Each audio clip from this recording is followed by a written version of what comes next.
everybody. My name is Dave Jackson, and welcome to another Tales from the Backlog deep dive, where each week I'm joined by a guest to bring a game out of the backlog, play it, and discuss. Today's game is Blueprints, but before we get into that, a few quick things. If this is your first time here, first of all, thank you for stopping by. Hope you enjoy the show. Here's how spoilers work, and it's particularly important for this game today. We're going to hold back a lot of specifics for a long time in the episode today. We're not going to talk about the story. We're not going to talk about specific discoveries, game-long puzzles, etc. for a while. So if you haven't played yet, or if you're like in the middle of it and don't want to be spoiled, you're safe for a while. And then there will be a dedicated spoiler section, as always, where all the restraints come off. Full spoilers after that, for as much as we know, at least.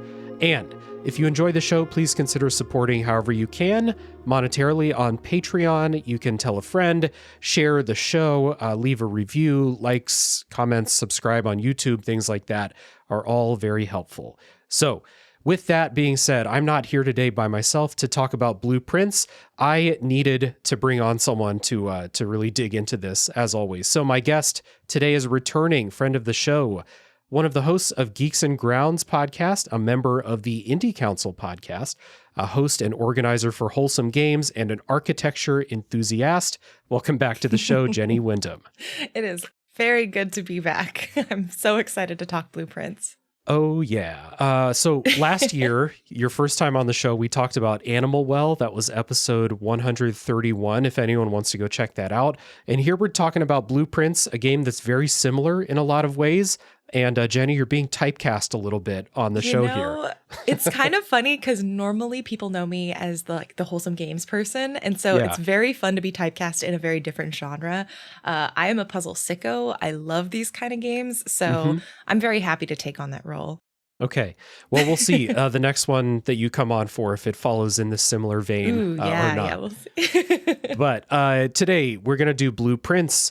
This is a roguelike puzzle game developed by Dogubomb and published by Raw Fury for PC, PS5, and Xbox in 2025. Dogubomb is a primarily a solo developer, although there are lots of people helping out. Their name is Tonda Ross. The game was produced by Axel Haviko. Hopefully I said the name right. Elevator pitch time. What is Blueprints? I say you build the world's least functional mansion day by day, over and over, possibly forever. Jenny, what would you say? Yeah, that's a good one. I said, in Blueprints, you will see how far you're willing to go in your dedication to build the mysterious house and unearth its secrets. Perfect. Yeah. The game really will test your dedication in a lot of ways. Speaking of dedication, I suppose I played this for about 20 hours on PC, 20 hours to roll the credits, I will say. There is so much to do after that point, though. I played about 5 more hours before, hitting that point where I was like, I think I'm good. But there are a lot of people who played this game for 100 more hours after rolling the credits. How about you? Yeah, I wish I was in that kind of league. I have not been able to carve out the time. I played via Steam Deck. It runs great. For me, it ran great on Steam Deck. Yeah. I rolled credits at around 13 hours, it was the 21st day that I rolled credits, so 22 days fully. And then I think I'm at about 30 something hours, low 30s, just kind of going in, dabbling and seeing where building will take me. Not tied to 100%ing it, but I do have a lot of questions still that I'm trying to figure out. Yeah, well, that's a good mindset to have, to not be super tied to 100%ing this game in particular. Yeah. So I would say that both of us, we rolled credits, we did the thing that the game asked of us, and then we both explored a little bit more. But I'm just going to do the disclaimer now. Neither of us are going to come on the show and act like experts on everything that's in Blueprints. So if you're here because you want to know how deep it all goes, I'll try based on what I've read, but I can't give that from experience. So just throwing that out there at the top of the show here. Same. Yeah. So Blueprints. What was it that that got us into this game? You said that you were big on puzzle games. We both loved Animal Well last year, a very similar type of game in the level and layers of discovery and things like that. So what was it that made you want to play this? Were you on this before it kind of hit the zeitgeist? Yeah, I'm from Portland, so it feels very hipster for me to be like, I knew about Blueprints before everyone else did. But Right. I feel like I did pick up on it a little bit earlier. I had seen it make some of the rounds in different festivals, different events. And so I'd been looking at it already. And the first time I got hands on was actually during the Steam Next Fest. Mm-hmm. It was already kind of on my radar. I knew I wanted to play it. And the demo I'm pretty sure it was a Next Fest. That demo just absolutely got me unhinged a little bit because similar to another game that has very similar mechanics in terms of building knowledge to progress, Grun, Yeah. I played the demo and I instantly felt like I needed 100% the demo, which is not usually I don't even finish demos sometimes. Usually I'll get into it 20 minutes. I know what I am getting out of it and I'll know whether or not I want to play the game or not. And Grun had me doing this where if you like this game, go check out Grun. It's like a pocket-sized version of this game without the sort of unfinishedness I feel like this one has. But yeah, playing this demo was so entrancing because I so rarely want to go back and spend time with a demo considering all of the games that we have to play. And so I remember trying my best to finish it. I saw that then they had updated it a few months later with more rooms to draft. And I was like, I can't keep going back into this demo. But I knew that, it scratched the same itch as Outer Wilds and Obra Dinn and Grun, like I said. And those are the kind of games that I feel like can be really special when done well. And this felt like it was going to be done pretty well. So yeah, I was very excited. Nice. For me, I remember it getting some of that buzz during Next Fest, some of my friends, and I think like the fantasy critic leagues I'm in, it got picked up, before it came out. So people definitely knew about it, but I skipped it. And then when the reviews hit, it got like a super high open critic score. And it was basically like the talk of Blue Sky for basically a bunch of people like playing it under embargo and like posting stuff like, I might be playing my favorite game of all time right now, but I can't talk about it. Yeah. And then the embargo lifted and they were like, oh my God, this was the game we were talking about. It's the best. So it was a complete like FOMO thing for me. I wanted to be part of like the people playing and sharing knowledge and stuff. So I bought it, wasn't planning on it, but bought it pretty quickly after it released. And some of the other comparisons, like you said, really like got me more interested in it. Some people compared it to House of Leaves, which I think is just like like always interesting whenever that's brought up. Animal Well, Outer Wilds comparisons. Yeah, those games where knowledge is progression. I like that. And I like that there's more games coming out like that nowadays. So to do our like quick kind of top level thoughts about Blueprints, I think this game slots in with those other ones really, really well. The roguelike structure of it, the randomness of it is really, really divisive out there. And we'll dig into that later, but it was frustrating for me, but I had to kind of rewire my brain in a way to like play Blueprints the way it is and not the way I wished it was, if that makes sense. And I was like super big into it. This was a game when I'd boot it up. I'll be like, okay, I'll do a couple of days. And then like 2.5 hours later, I'm like, I look up and I'm like, it's dark outside. What's going on here? Where's my wife? Where's my dog? Stuff like that. So it's one of those games. I really, really liked it. I think that just the part that I played really fulfilled the promise of just a super interesting game with layers and layers of secrets and stuff like that. And then from what I've read from others who went as deep as possible, it seems super interesting. I'm just never going to get there myself, but it's like really cool that it is that way. Yeah. Yeah. I really like what you said about playing Blueprints as it is and not what you feel like it should be. Because I think that's the journey that I took too, where I went in, I felt like I kind of knew what Blueprints was about. And then the drafting mechanic is the thing that really ended up throwing me for a loop for a lot of that mid game where you're like in many of these knowledge-based games, you set a lot of goals, and typically the consistency of the repetition that you engage with, that allows you to just, as long as you have your goals and you kind of know what you should do, you generally can do them. And that's not really possible in every run of Blueprints. And that was a mental hurdle for me as well.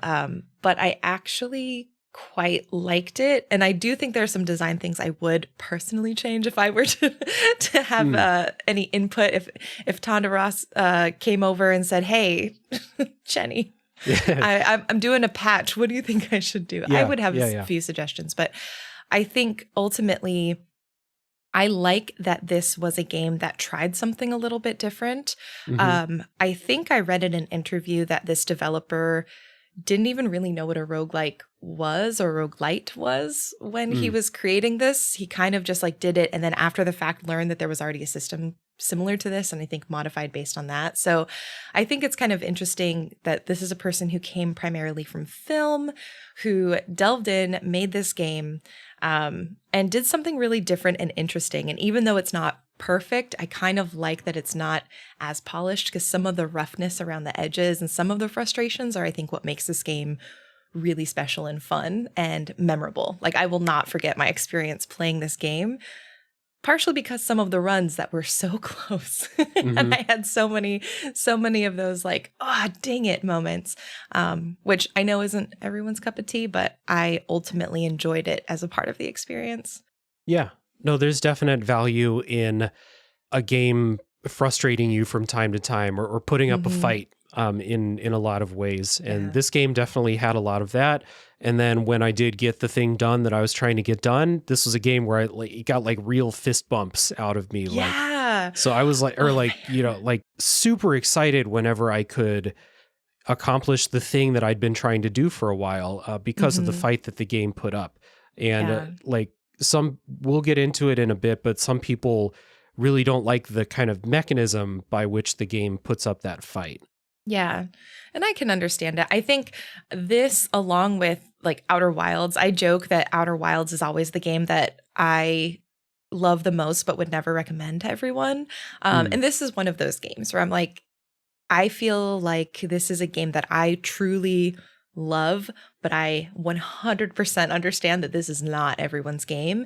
And I think these kind of games have a really interesting, just in general, design challenge where there's the tiers, like Animal Well has this as well, where there are the tiers of almost access that you get, where you have, okay, here's where part 1, you can roll credits. That's for like most normal players, you know, coming into the game. Then you have a part 2 that's like a layer deeper, you know, with Animal Well, we had the eggs, you know, and that's for another level of player. And I think just in this one, in Blueprints particularly, those tiers felt really disparate compared to even some of the other games where I felt like already they were very stratified. So I think, this game is a divisive one, but I think for the player who likes this kind of thing, it is one of the best games. And it's weird because I also feel like at tier 1 of this game, like up to rolling credits, this is probably one of the most puzzle games that I could actually recommend to people who don't like puzzles games, because you don't even really know that you're doing it until you're doing it. And that's really cool too. Yeah, absolutely. Yeah. It's definitely one where I hear the frustrations that people have with the game, and I'm like, I get it. I totally understand. And it's just kind of up to you to get on the wavelength that the game is at. And, you know, whenever a game is asking that of people, it's going to be hit and miss whether they're able or willing or both to do that. So we've got a lot to dig into, so let's take our music break. When we come back, we're going to kind of set up the story of Blueprints a little bit, but we'll get into gameplay pretty quickly this time. So enjoy the music. We will be back shortly.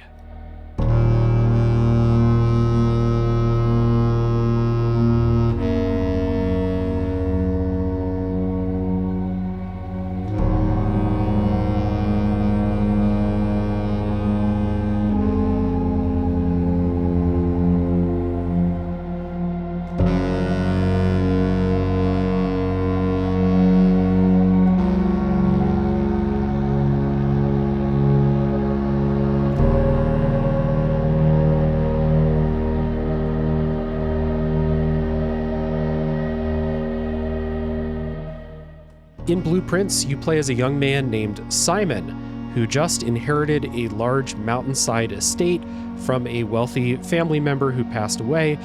But there is one condition to Simon's inheritance.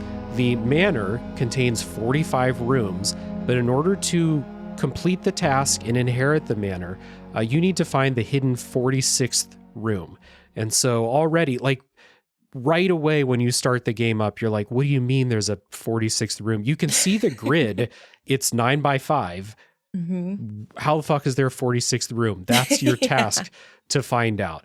The trick is, and this is part of the story too, the manor has a shifting layout where every day it's wiped clean and you have to draft, pull rooms, place them on the floor plan in order to figure out, number one, how do I get to the 46th room? And then number two, once you know how, actually do it. Get there. Mm-hmm. So we'll get into that really soon, but I just want to real quick in the non-spoiler part of the episode, there is a story in Blueprints and it's very, very slowly doled out as you go. And you will not know the whole story when you roll the credits, stuff like that. So Jenny, when you were playing, was it mostly the draw of, or the task of getting to room 46? Did the story intrigue you at all as you were playing? It did. It snuck up on me. And I do love a story. I love having that impetus beyond just the overall goal, go to room 46. Okay, cool.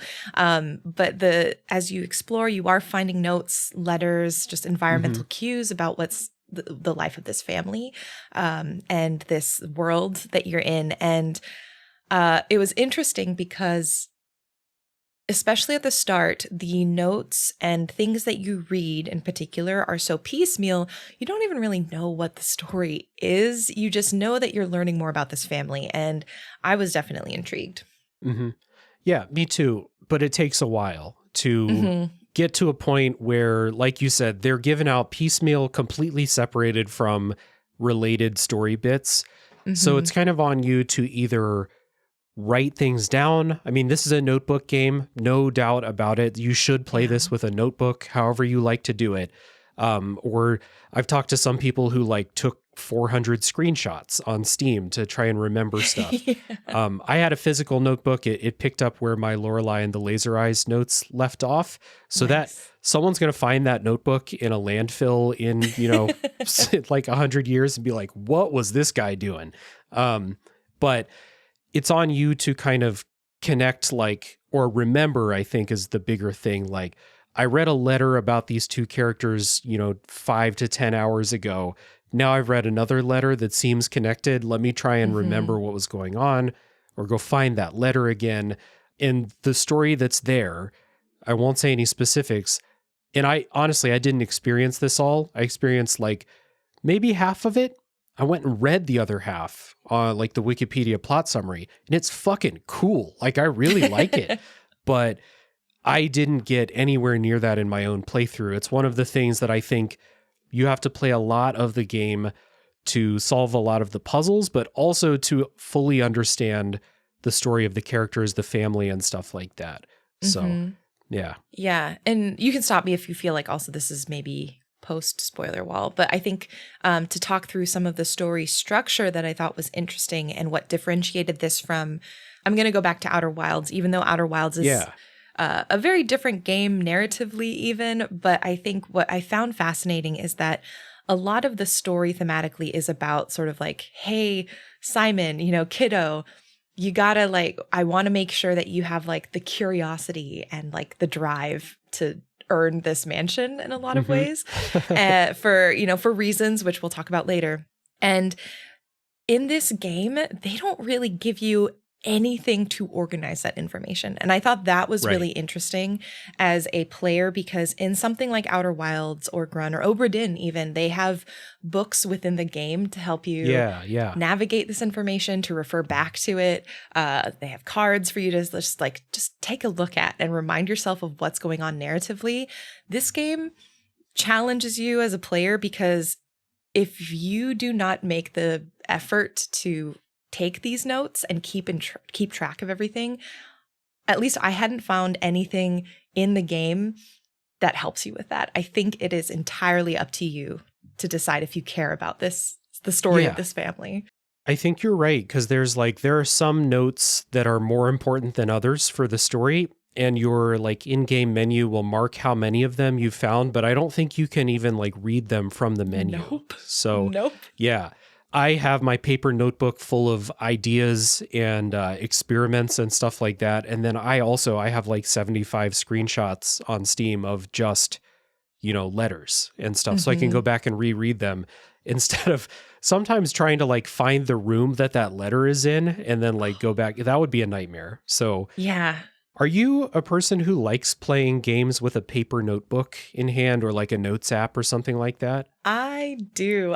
We actually talk about that a decent amount in Geeks and Grounds because it's something that I think is really, I love journaling in general. I love scrapbooking and like paper, just ephemera and using that to remember things. And so I definitely, any game where someone says, oh, this is a notebook game, I'm instantly like, all right, I'm going to give it a shot because I do love taking notes and being able to look back on them. But this one did challenge the extent to which I take notes in games because so much of it needed to be screenshot because there was just too much text. Like you said, the letters that you find, the just mass amounts of text. Sometimes I was like, I'm not going to sit here and write this down, and I really want to have the exact wording just because the nature of this game. And so I did do a combination of paper and pen, especially for a lot of the more board gamey type puzzles or some of the math puzzles. And then my Steam Deck now has hundreds of screenshots of things that look sometimes just kind of random and absolutely off the wall, but they are important to me. I had friends who what's it called? They use like Miro boards and created with their friends just these sort of red strings. Oh, hell yeah. Virtual bulletin boards of all of the screenshots they found and organized them by room and by, everything. So I've seen some wild note-taking strategies for this game. Yeah, I'm sure. I just went with the regular old notebook and, sometimes it turns out that thing I wrote down 20 hours ago, I go back and I'm like, what were you even talking about here? But I think it really challenges like your organization and like your foresight to try and figure out like, okay, how am I supposed to be grouping these notes, and I had no idea for a lot of them. So a lot of my pages just turn into like, oh, there's empty space on this page. So we'll just fill that up with, I need to write someone's birthday down. So I'll write that down in there. But I really like, not back to back, but really short time between playing Lorelei and the Laser Eyes and Blueprints kind of reinvigorated my love for taking notes on paper when playing a game. A lot of the games I play don't require that. I also like drawing maps as I play through games sometimes, but there's an inertia I got to get over before I'm like in the mode to take notes and draw maps and stuff like that. This game got all of that out of me. So that it piqued my curiosity like that for sure. Yeah. Well, and what I really like about this game, and that leads itself to having that note-taking structure, is it is organized by day. So when you're playing, you have this nice pan into the mansion, the front door, you have the day listed, and that is your unit of measurement in this game. So when you finish the day, you get a screen that shows your run. Essentially, it shows the map of the house, the different rooms that you used, the steps you took, all of those metrics. And that was the time where I always took it just to take a moment, look at my notes, think about what I needed to do, set my goals, And it's really nice that they organize it like that because it does give you the space to, if you are a note person, to just have that opportunity. Whereas like, I love taking notes, but for example, like Expedition 33, for example, I'm playing that and you kind of have to force yourself to say, all right, well, let me take a moment and pause. I'm just going to make it for myself. Whereas this game, it makes it for you. That's true. I never thought to divide my notes up by days. That would have helped out a lot. Maybe at the very least, just organizing things because they got pretty crazy. And, I'm pulling out my notebook, like turning it sideways, trying to find like where did I write down that date earlier, or where did I write that code or something like that? So it will definitely test your organization. You mentioned the kind of like the way that the run structure works. So let's kind of set up that gameplay, that day-to-day gameplay. So like you said, every day you start out at the beginning of the mansion. The mansion always has the entrance hall right at the bottom center of that 9x5 grid. And that entrance hall has 3 doors, west, north, and east. And then there's the grounds outside the mansion too, and there's stuff to do out there as well. But the bulk of your gameplay will be to basically open a door. You will draw 3 cards, let's say, of rooms that you could possibly place there. And the different rooms have so many different functions. The primary thing, I think, at the beginning of the game is just to find rooms that have other doors in them to allow you to continue to proceed. And hopefully those other doors are pointing in the right direction so you don't dead end yourself. You cannot rotate the rooms when you draw them. And so it's a big deal when you find a straight hallway because you're trying to see like, oh, what's up at the top of the grid? It's hard to get up there. So a straight hallway is great. Finding a dead end room that has no doors, like a bathroom, is a bad draw. Like I've, houses need bathrooms. And I was thinking about like, would I actually want to live in this house? Like it's beautiful up in the mountains and stuff, but inside the house, so many rooms and I don't want any bathrooms in this fucking place. So you never want rooms like that. But all the different rooms have so many different qualities to them. Some will have items in them. Some will have, like, they're persistent. What's in the room is persistent. So if there's like something in that room that you're like, I bet that's related to something later on, it will always be in that same spot. So you can kind of set your own goals day to day. And that kind of gets into this, like, this divisiveness that the game has. So you have the goal always to get to room 46, to learn how do I even do that? Where is it? How do I get there?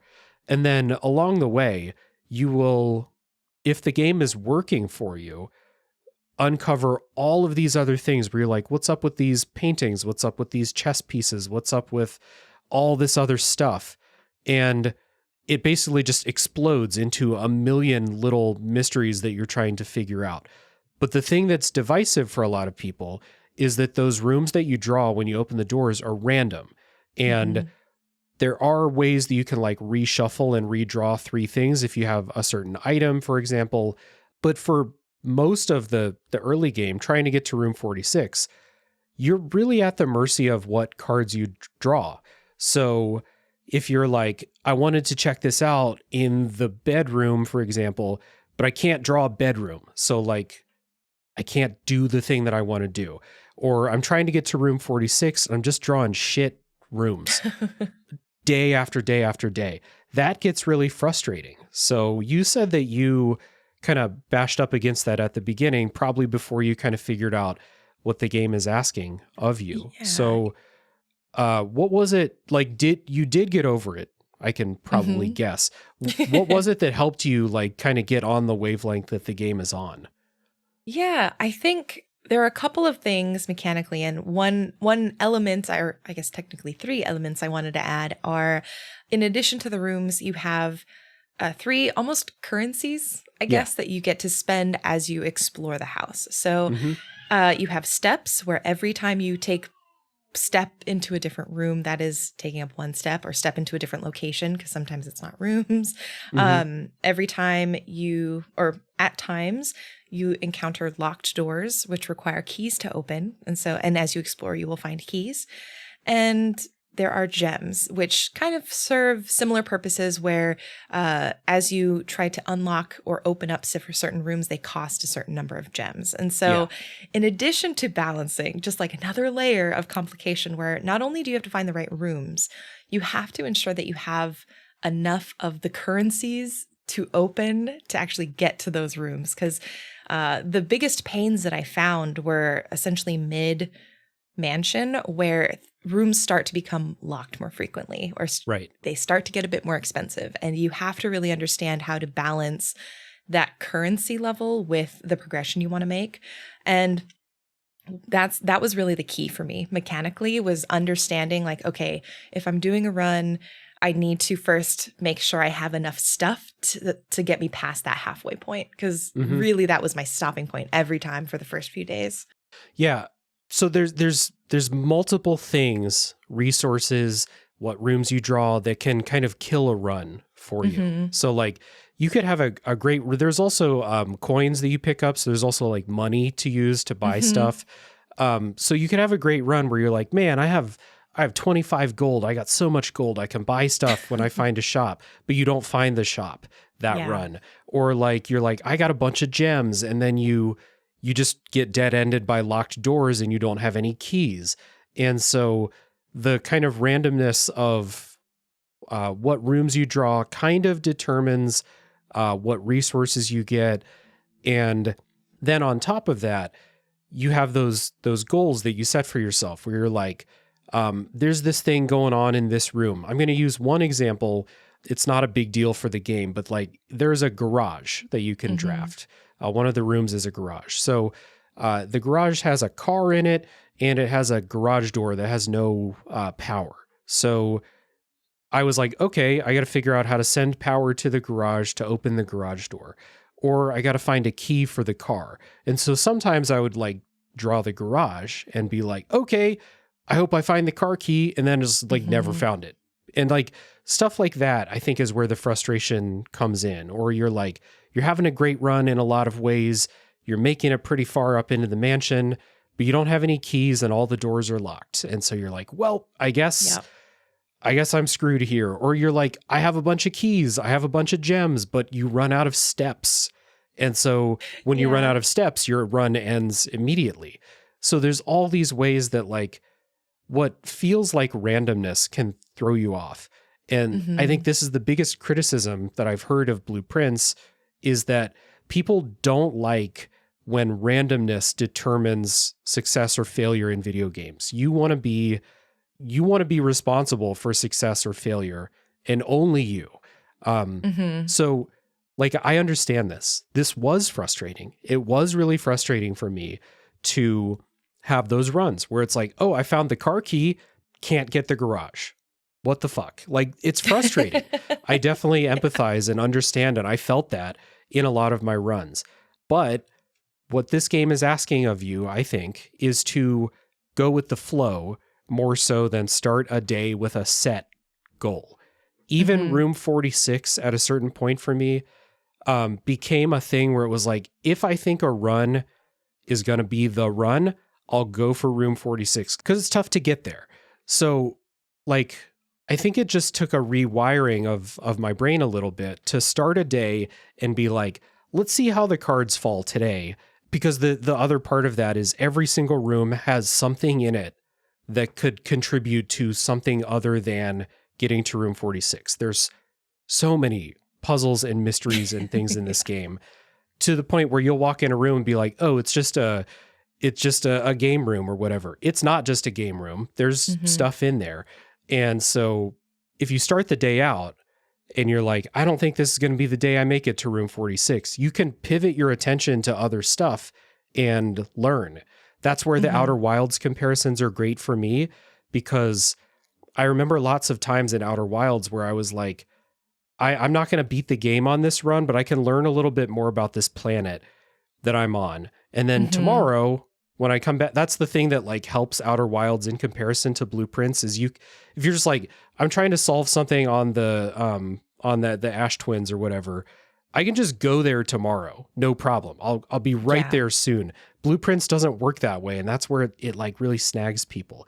But I got on that thing, that wavelength of being very go with the flow with Blueprints. And that was when the game became like so much more enjoyable for me. It was still frustrating. Like if I had a big goal and I got stopped short, like just before, but I do think that that's what the game asks of you. And it's really, really up to you to kind of like meet it there. I think what's really interesting is we have two genres represented in Blueprints that have sort of different fundamental like ways of thinking. Because with sort of I don't like the name, but I'm going to use it because I don't really have anything else, but the Metroidbranias, I'm sorry. Right.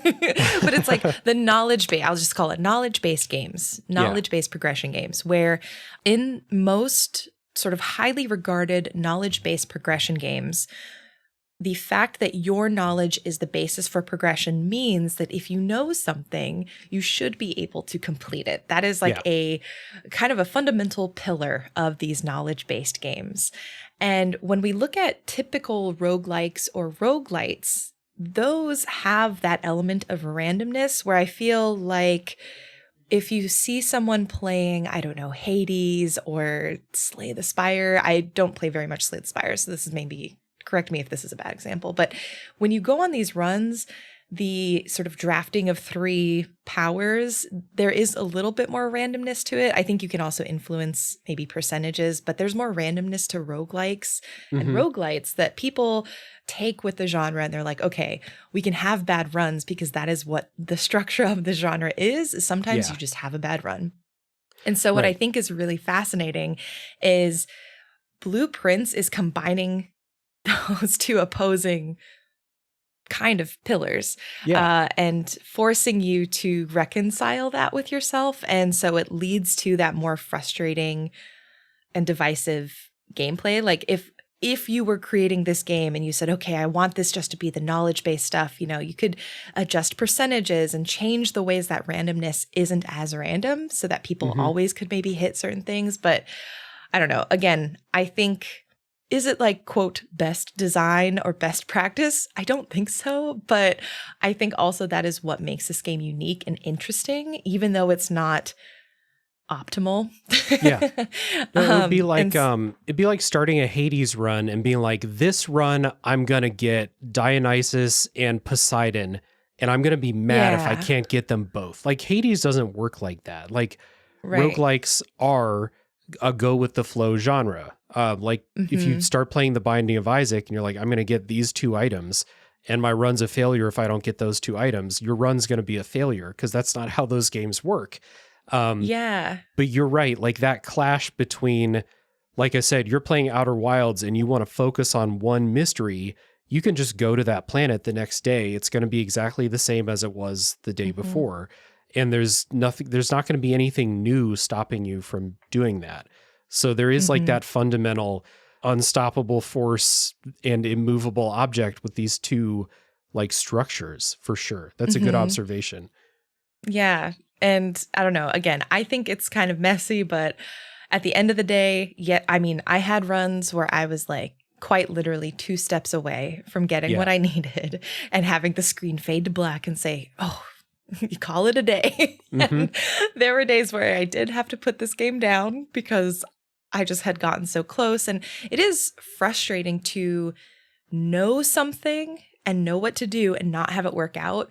But I guess if you're going like real deep with it, and maybe it's not that deep, but if you're going deeper with it, you think about life and all the times that you do know, like, you know what's supposed to happen, or you know what you want to have happen, and it is still just out of your control. I think that is just the state of the world right now in general anyways. And so I think it's a good practice in, like you said, going with the flow and then trying to figure out, all right, if things aren't going the way that I want them to go to fulfill my goals, what goals do I set instead to make sure that I get something out of today so that tomorrow I come back and I can still keep progressing, you know? So, right.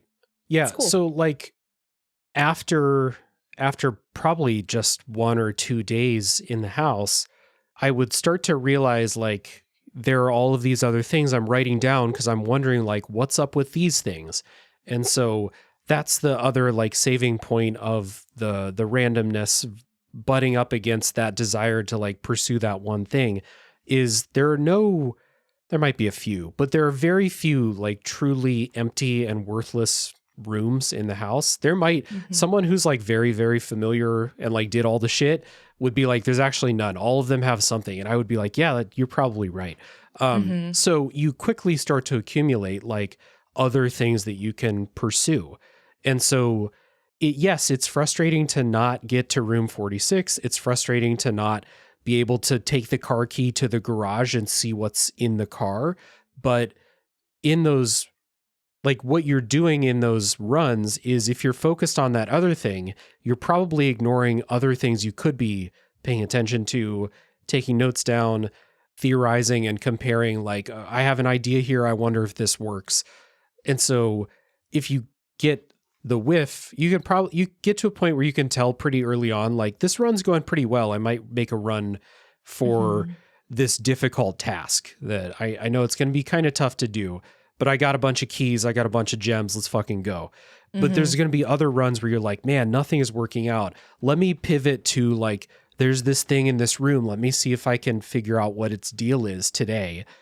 Because tomorrow the whole thing resets and you can just start fresh. And hopefully the next run will give you more keys or whatever it is that didn't go right this time.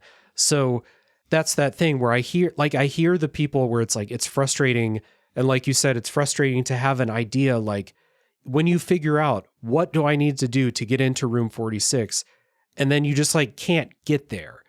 That's because you didn't get enough keys. Like that's frustrating for sure, but just, it will happen. So in the meantime, try to figure out those other things, because if the game is working for you, there's going to be 20 other things that you're like, what is the deal with this thing? That's going to take your attention too, to try and figure out. So like, it's just that rewiring of today's not the room 46 day, but it could be the day to figure something else out or take some more notes, stuff like that.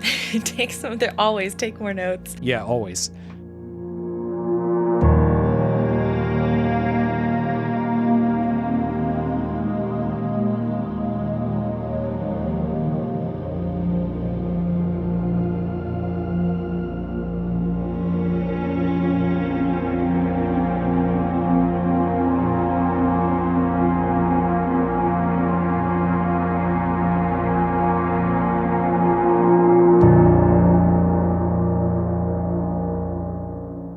I think what happens, and it became this interesting almost second nature, and I can imagine the people who are much further along in their playthroughs and explorations have it even down further.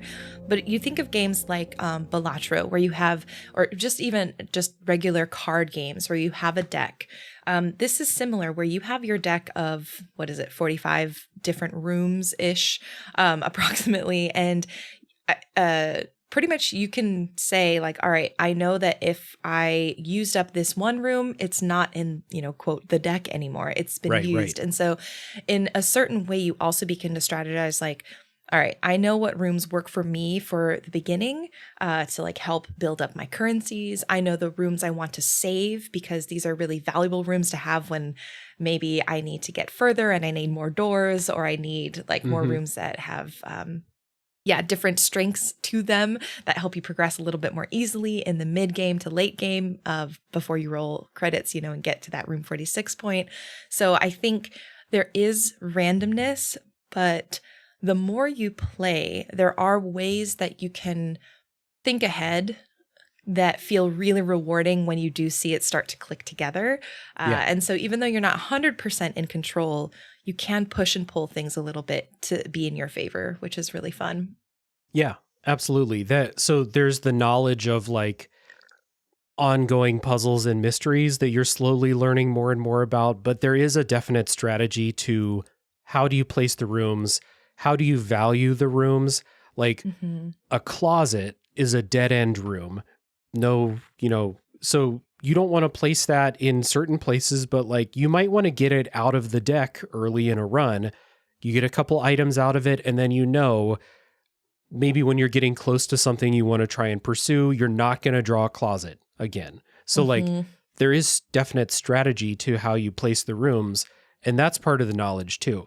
So I will say that like things that were very difficult for me to accomplish early in the game, if I booted up a run right now, I could probably do it. Like if I really strategize towards like, I want to get the car key to the garage, I could like pretty reliably do that now.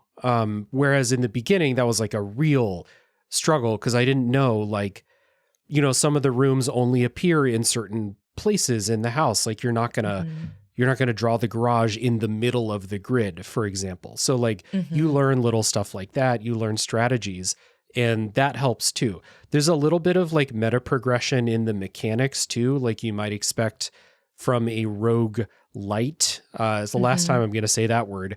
But a lot of these games will have some sort of meta progression. Blueprints does have that too, but it's very, very slow compared to something like Hades or, you know, a Slay the Spire where you unlock better cards the more you play and stuff like that. So there's so many levels of like learning how the game works, but it does get easier to play as you continue to play for lots of different reasons, we'll say. Yeah.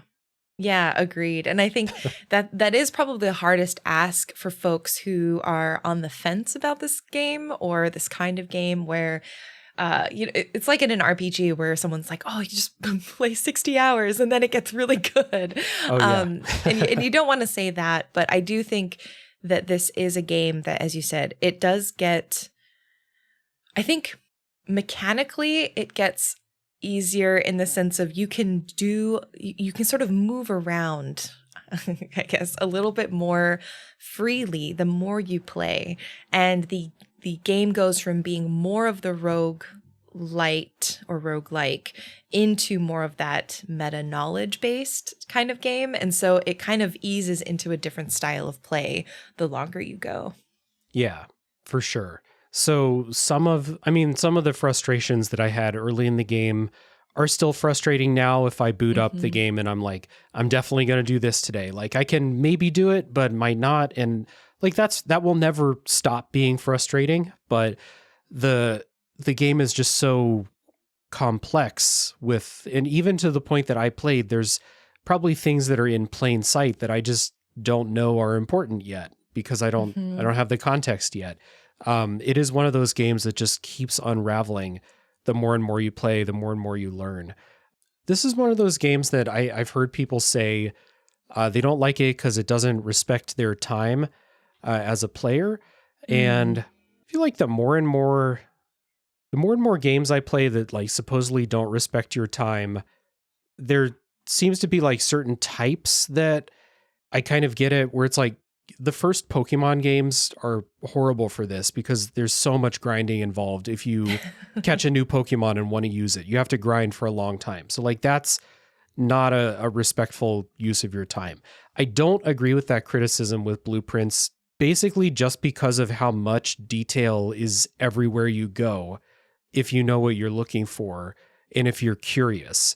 So like you'll never have a run that's a completely empty, worthless run in Blueprints. There's always something you can learn, even if it's just like, I used a hallway in a place maybe next time I'm not going to use the hallway there. I'm going to save the hallway and it will help me out. Like you'll always learn something, I think. I don't know. What do you think about the idea of games respecting or not respecting your time like that? And how about Blueprints in that way? Yeah, that's I've been hearing people talk, just that general concept I feel like has been coming up more and more. Yeah. And, you know, frankly, when I think about games respecting my time, I think, you know, I love Horizon Zero Dawn's very cool. I love the story, but there was a point in which I was like, oh my gosh, how many like camps do I need to sneak into? Like there are so many things on the map that I will never be able to complete. This doesn't feels like filler to me. And so when I look at Blueprints, I don't see a ton of filler. Like you said, I do think that everything is there for a purpose. And from that perspective, I think it does respect the player's time because everything is so chock full of information. But that key is if you know that you're looking at it. And so I think the tricky part is the one thing that I wish this game did a little bit better was just a little bit better is signal to the players who may not have known that this game is so full of stuff and just give them a little bit more scaffolding to say, okay, like you might not have succeeded on this run, but what about all these pictures that you see? What about all these chess pieces? Interesting. And provide some sort of just gentle push towards that. Or, like I said, some sort of ability to document and track within game, because even that ability to like track something can indicate its importance. And I think people don't know it's important unless you provide them with that avenue. And yeah, and I know that would fundamentally change some elements of the game. And I think what some people like is it doesn't do that. So it's then it becomes just a personal style and taste thing for the developer. But I think for me, when I hear people saying that this game doesn't respect their time, I wonder if they mean it didn't give me enough scaffolding to know when to care. You know, and so I can't, you know, I don't feel respected because I don't know if I should even care. And I think personally, I felt like it respected my time, even though, again, I was frustrated, but I never felt, I knew what I was going into. I knew that this game had that element of randomness. So it wasn't the game tricking me about it. It's just, that was the luck wasn't in my, you know, side on my side that time. So yeah, I personally felt like it did respect my time. And I just wish it provided a bit more scaffolding for the players who maybe needed it so that they could join in some of that fun.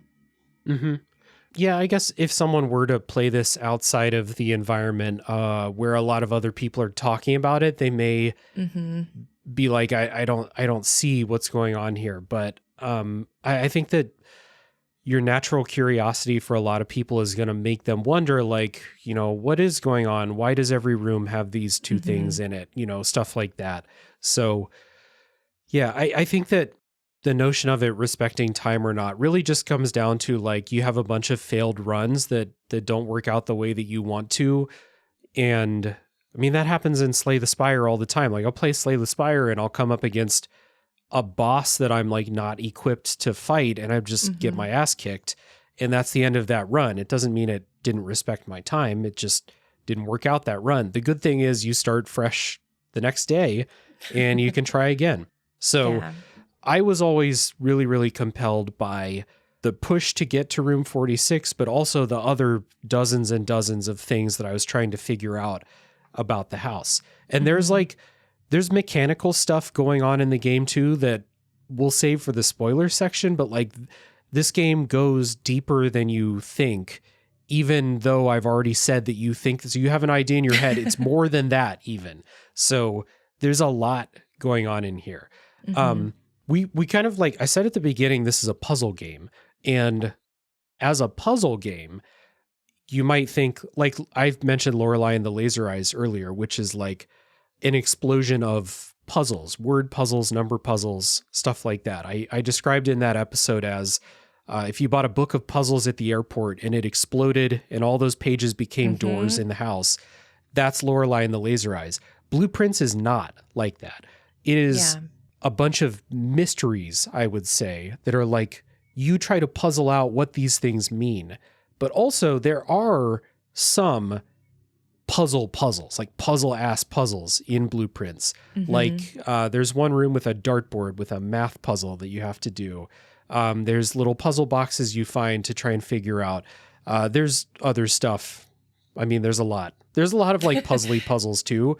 But when I say it's a puzzle game, it's more of a mystery game. And like sometimes you do real puzzles.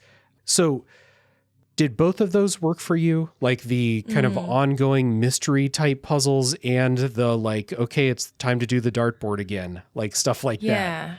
Yeah, that really worked for me.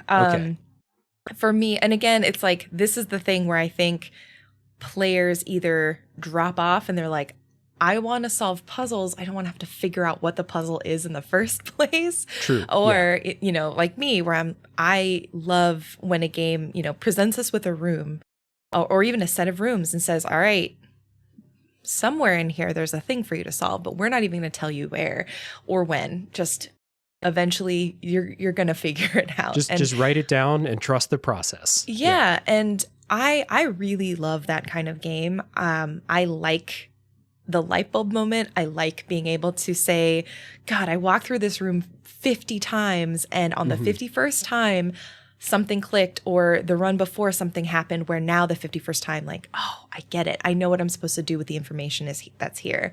For me, that's really cool. That's an extra layer that makes solving the puzzle more fun. Is figuring out that there's a puzzle in the first place.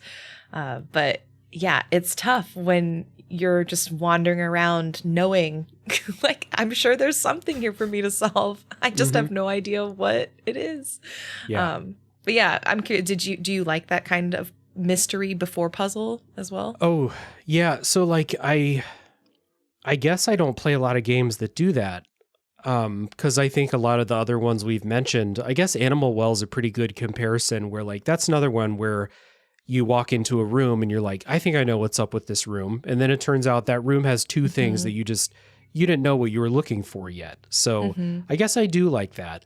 It all in this game comes down to like, I'm just writing down anything that catches my eye as suspicious. And then a lot of times that did end up being something important. And I like that. Like you said, the light bulb moment of like, I knew there was something up with this. And then I just kind of figured this out. The thing, like the puzzles that are like, the one in the one with the 3 boxes, I forget the name of that room. Yeah. And the dartboard. I got really fucking tired of doing those puzzles.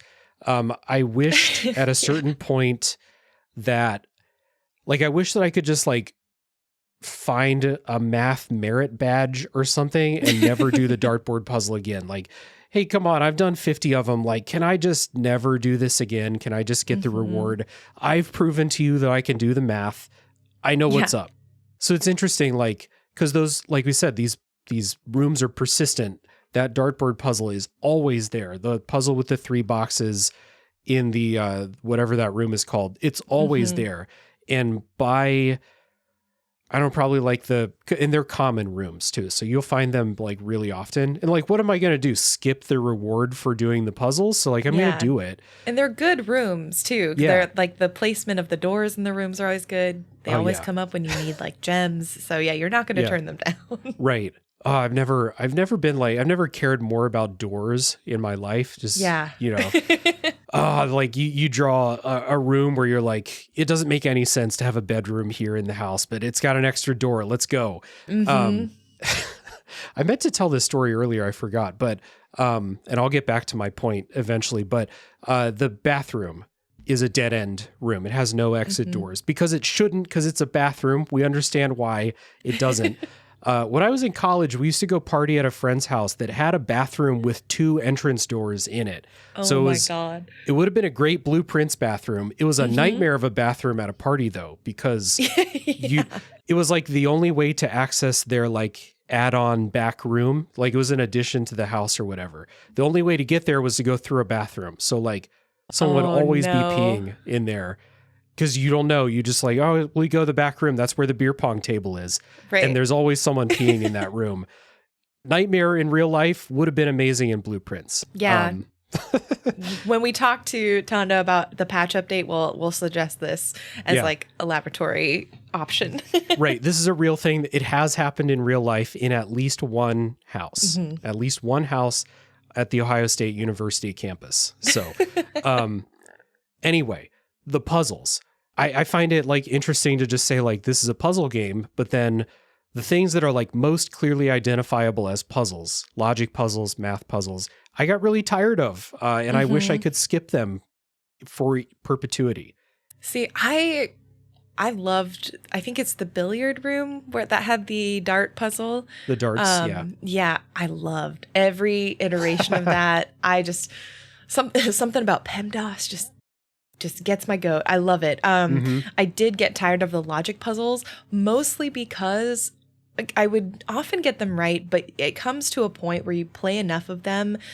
I felt like I would question myself so much with them. And the statements, the thing about the logic puzzles is that the statements on the boxes change. So you also can't just like remember, oh, it was always this one box. You know, I can just remember that for the room easy.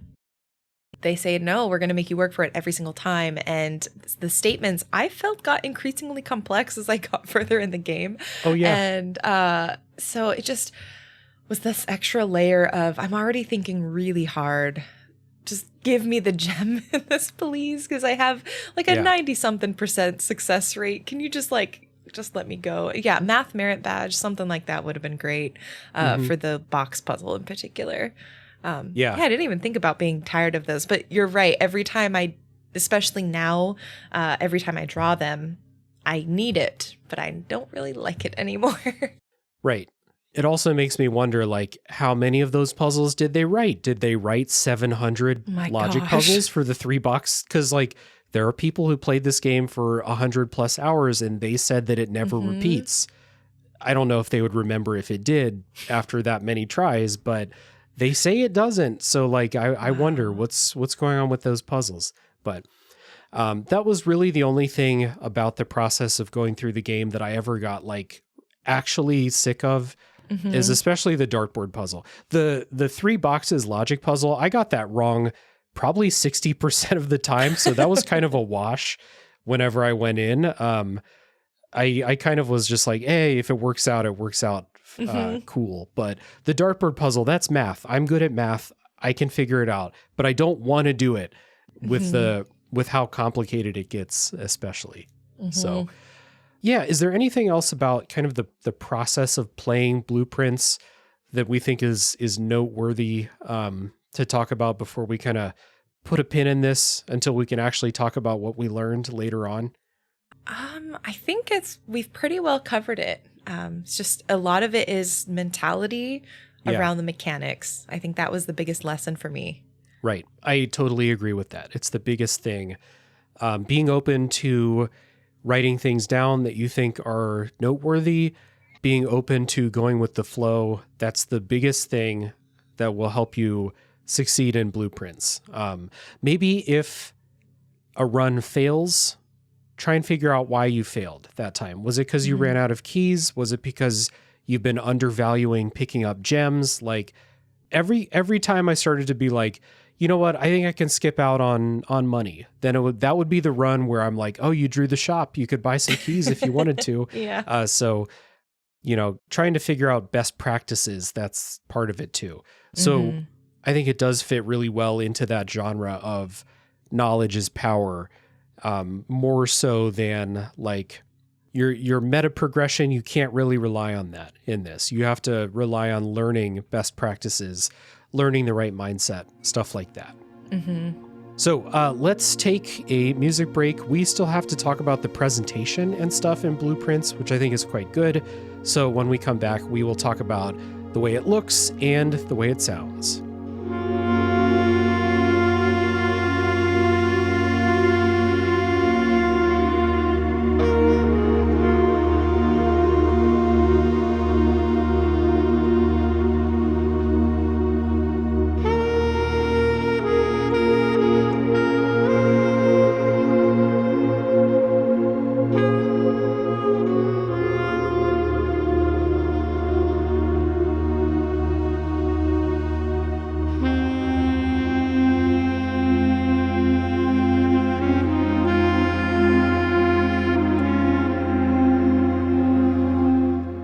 Let's start by talking about the visuals in Blueprints. The art direction is by David Polino, fellow David. Hopefully I'm saying it right. It's not spelled the same way as my David is, but it's a beautiful game, I think. It has a very stylized art style to it.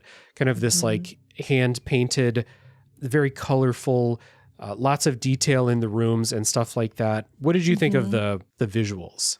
Yeah, I think it's really beautiful. It's not like cell shaded, but it has like a similar like cartoony almost texture to it or render to it.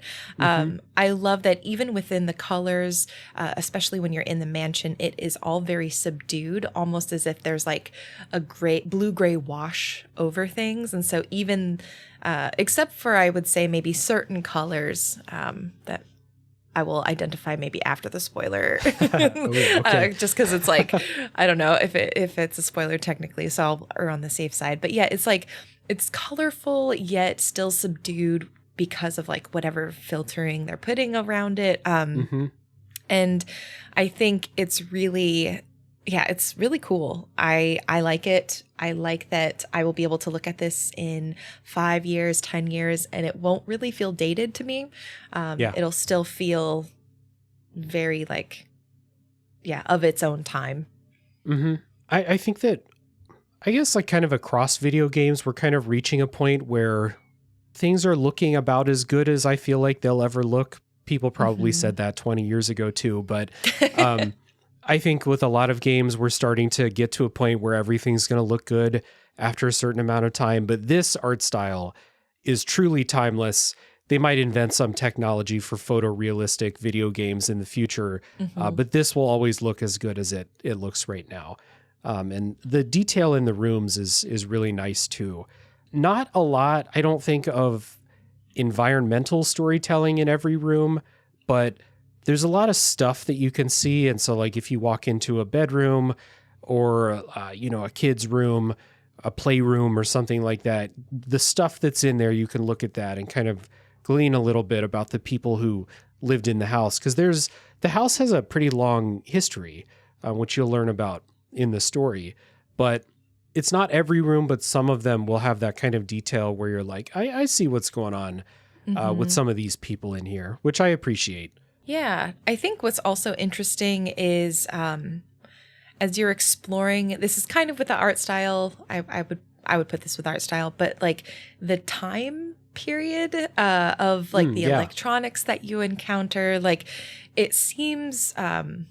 I guess the art style I would say is timeless, but the time in which the art is set feels more of like the 90s, you know what I mean? Like, and I think we do get some dates in there, but you see like old CRT monitors, you see thicker keyboards, you're not seeing like fancy keyboards, you're seeing VHS tapes. And so I really liked being able to explore and get a sense of time within the house. Even though we're playing it, in our own time. That was really nice.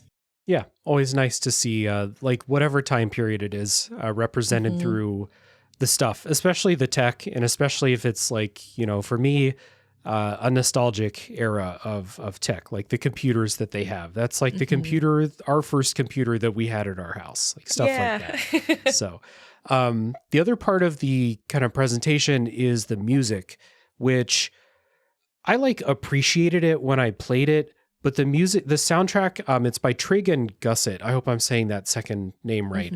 The soundtrack like was nice when I was playing it because it's really, really subdued. There's like nothing upbeat ever in the soundtrack. It's not melody based. It's not like, we would play an RPG soundtrack and be like, I love the battle theme and stuff like it's not that kind of soundtrack. So when I was playing it, I was like, this is really pleasant. And then I listened to the soundtrack straight through on YouTube, and I was like, this is like incredible music. It's really, really good.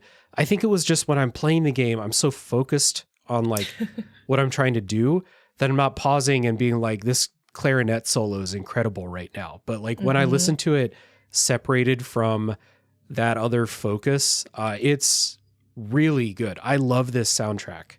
Yeah, you actually, because I had been, listening to the music, and I loved the music in game. I thought it was really beautiful and atmospheric. I love clarinet. It's actually like one of my favorite instruments to listen to. And so when I heard like it's predominantly clarinet that you're hearing, I just was so happy. And then you texted me, you're like, you got to listen to the soundtrack of this game. Like listen to it outside of game.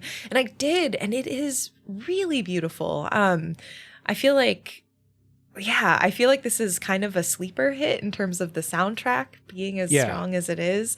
Now I'm kind of using it as my work playlist because it's just really nice. And I will say, like the first time I got through to room 46, the way that they implemented the soundtrack for that moment when you're like on that final run, basically through the house, that gave me goosebumps when I was doing it. Just probably because the combination of, oh my God, it's actually happening. I didn't think this would actually happen, to the music is really good and it's carrying this emotional experience really beautifully. So yeah, I would feel like it's not something I've heard people talk about in terms of, oh, have you heard the soundtrack? But it is a soundtrack I think people should listen to and talk about more. Yeah, for sure. I think that like the Expedition 33 soundtrack's getting like all the new game praise right now. Yeah. For good reason. It deserves it. It is a good soundtrack. Like I had it, one of my friends, a former guest on the show, Charlie's a professional musician, and he first pointed out like, hey, can you all just like focus on this clarinet track with me right now? Can we all freak out about this together? So shout out to Charlie if you're listening. Like I did listen and I did freak out, man. It's really good. You mentioned like the atmosphere of the soundtrack. And so like, it's interesting because like I didn't get a lot of atmosphere from the art style, if that makes sense. Like it looks really nice, but that didn't give me much of a vibe, if that makes sense. And then the soundtrack is so low key. Even when you have like those beautiful pieces, it's like just a clarinet solo. It's really good, but it's not like dominating your attention. But the soundtrack throughout the game always sets this tone, and the tone for a lot of it is like melancholy and emptiness and mystery too, I guess is another word I would use for it. But it fits because like this is an empty house. The person who lived here just died, and you're trying to like figure out the mystery of the house. And like I really, it might be because I've listened to the soundtrack probably 10 times in the last like week, but it really evokes like that emptiness where there was once fullness in this house. Like you're walking through this dusty place. I assume it's dusty. But like, I don't know. Like we didn't talk much about the story, but there's a long history of the people who lived in the house, and now they're gone. They're all gone. And I think the music reflects that really, really well. And that didn't strike me while I was playing the game. It only struck me while I was listening to the soundtrack and thinking about the game, which is cool. Yeah, I think it's one of those things where I didn't appreciate it until I sort of listened to it in isolation.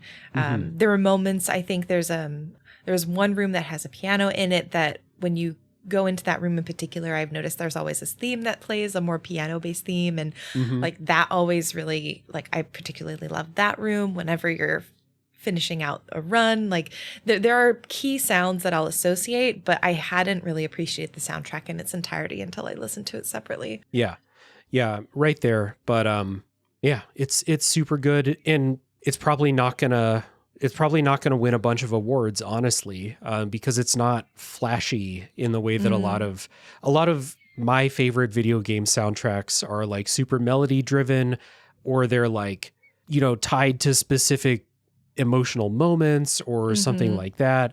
This is not that kind of thing, but it's just really expertly done for what this game needed from a soundtrack. So big shout out to Trig and Gusset for this. Really, really good. Unless we make the pivot now and get everyone who listens to start advocating it for the Game Awards nominations, or I don't know, whatever. The Game Awards, or someone hit up 6-1 Indie for the Indie Game Awards. Yeah. Yeah. No, I think this is one that I hope when we get to those award timings, like people are thinking about and considering, you know, who knows what will be launched between now and then. But yeah, it'd be really nice to see this get some nods, because I do think they did a good job. Yeah. At the very least, it'll be the one where, like, if it does get a nomination, all the real ones are going to be like, yeah, that was a great soundtrack right there. So good stuff as far as the presentation goes. Let's listen to a bit of that. And then when we come back, we'll kind of wrap up this non-spoiler part of the episode here.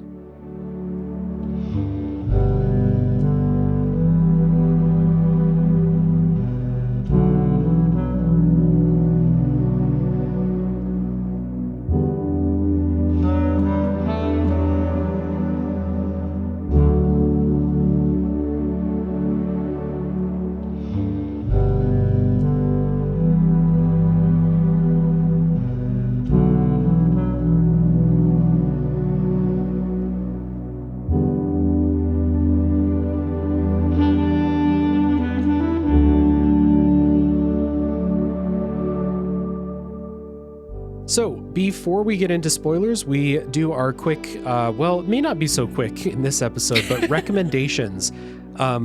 What specific type of person do you think that Blueprints would especially appeal to?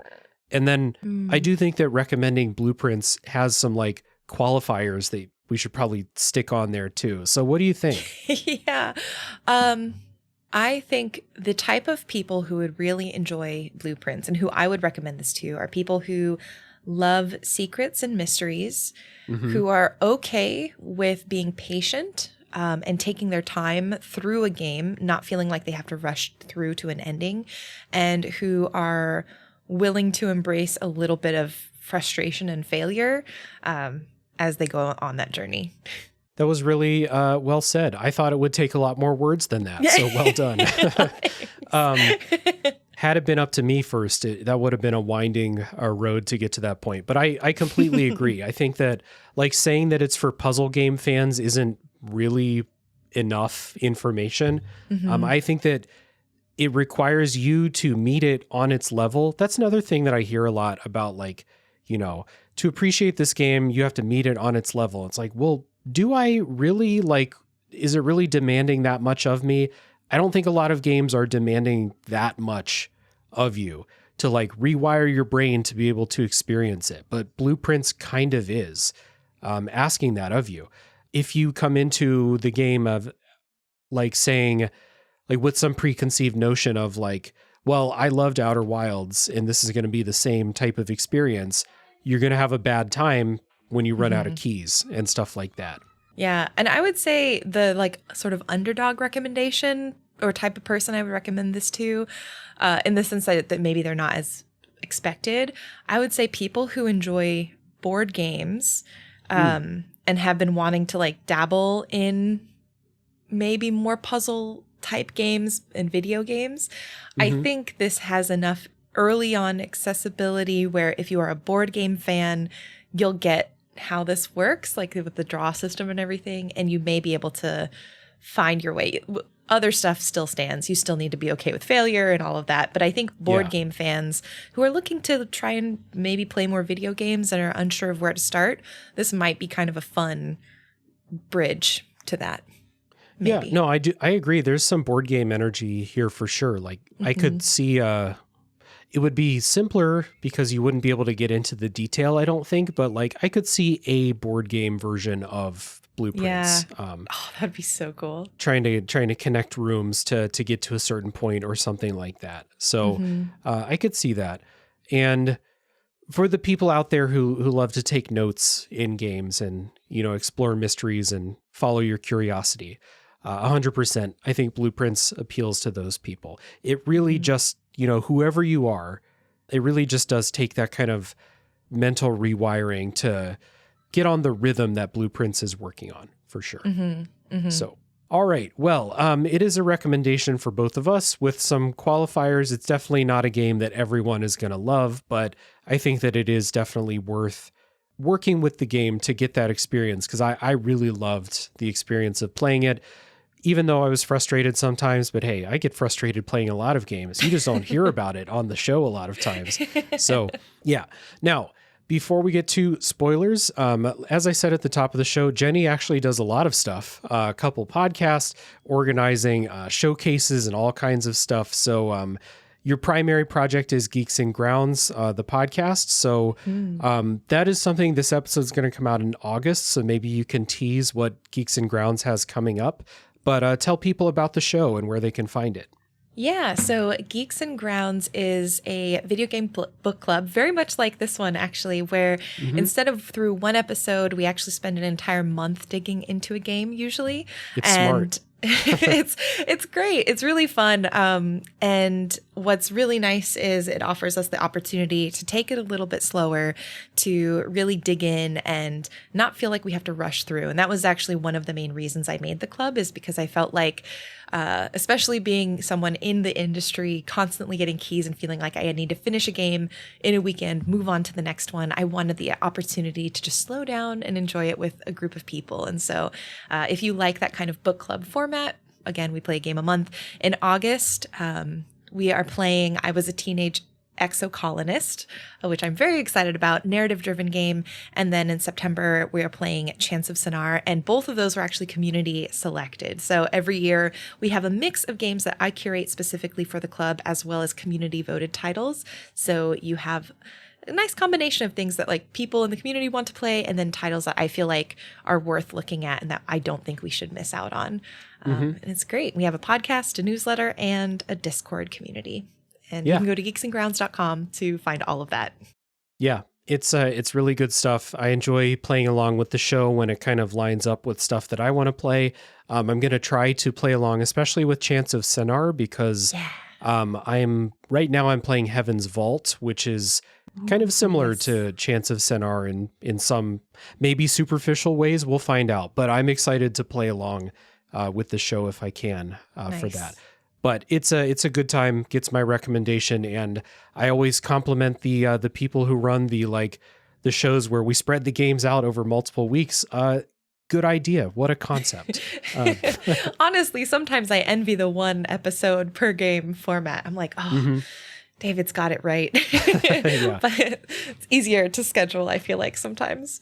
Yeah, for sure. And easier on like the stress levels of maybe not trying to beat an entire game in a week, but it's a good show. And then I also said at the top, you are on the Indie Council podcast. You have Wholesome Games.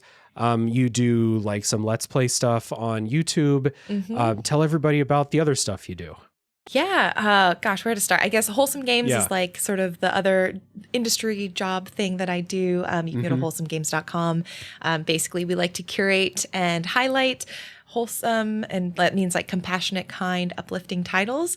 And we do this through showcases, like you mentioned. We also have social channels, and we do Steam sales and things like that. We also publish games. And so in August, I'm like trying to think ahead to the future.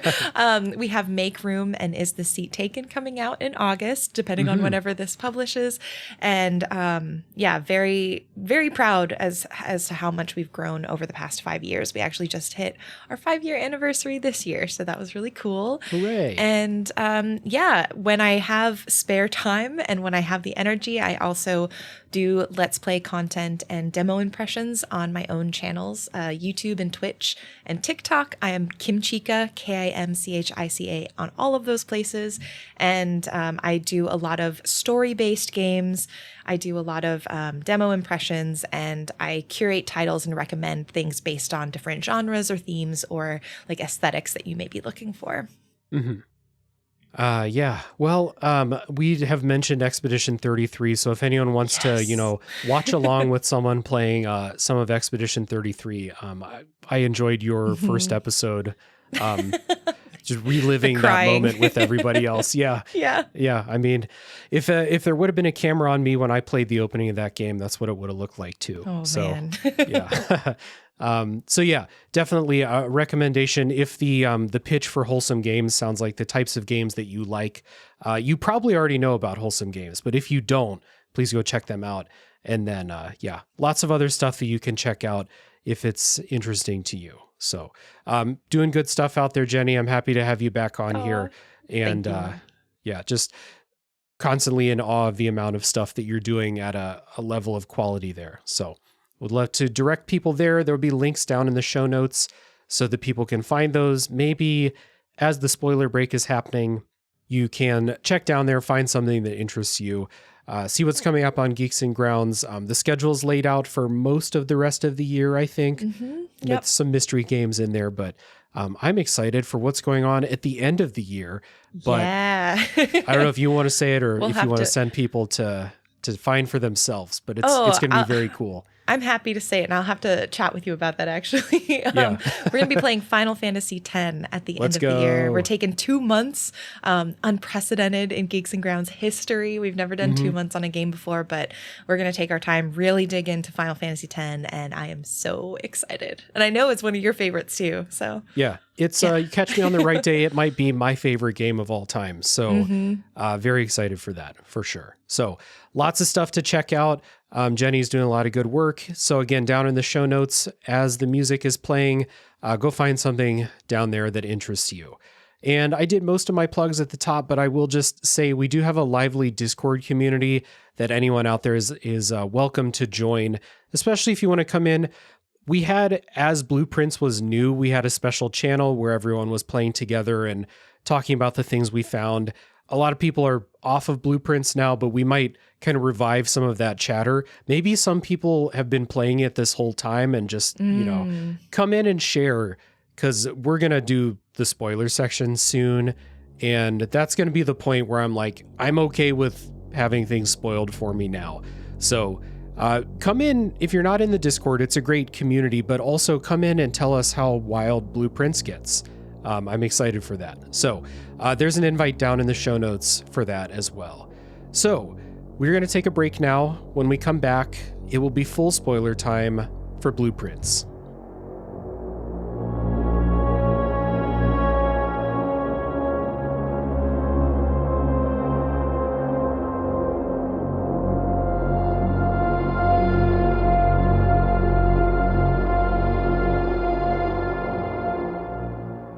All right, before we get to full spoiler time for Blueprints, I've got a quick announcement about a guest appearance I did, and then the customary thank yous per usual. I was recently on an episode of the Flashback 64 podcast to talk about NHL Breakaway 98 for the Nintendo 64, the state of hockey games and sports games in general at the time, as well as some other stuff, along with the co-hosts on the show, Gooey and McKenna, and another special guest, Mike, aka Quest64 Official. So that was a really fun conversation, and I think you should check it out, even if you're ambivalent towards hockey games. I'll put a link down in the show notes for Flashback 64, and you can go give that a listen, support them. And speaking of support, I would like to say thank you to the patrons who help support this show. Big thank you to Chris Nelson, the Top 3 Podcast crew, Zulgeek, Chris Copleen, Eric Guess, Rick Firestone, Nick Ficori, Soccer, Cupcake, Kyle, Christian S., Matt aka Stormageddon, JD, Doug Leaf, Jason Emery, Brian Skirsha, Jenny E., Marcus O'Neill, Stefan, Drellish, Rob Smith, Rigamort, Silk Kennett, Ashton Ruby, Levi, John E., Matthew Turner, Aliasi, Joseph Hooper, and many more. A big thank you to all of you. Your support is greatly appreciated, and you are all my heroes. If anyone else would like to join them, you can do so at patreon.com/realdavejackson. And with that being said, we're on to full spoiler time, a big one for Blueprints.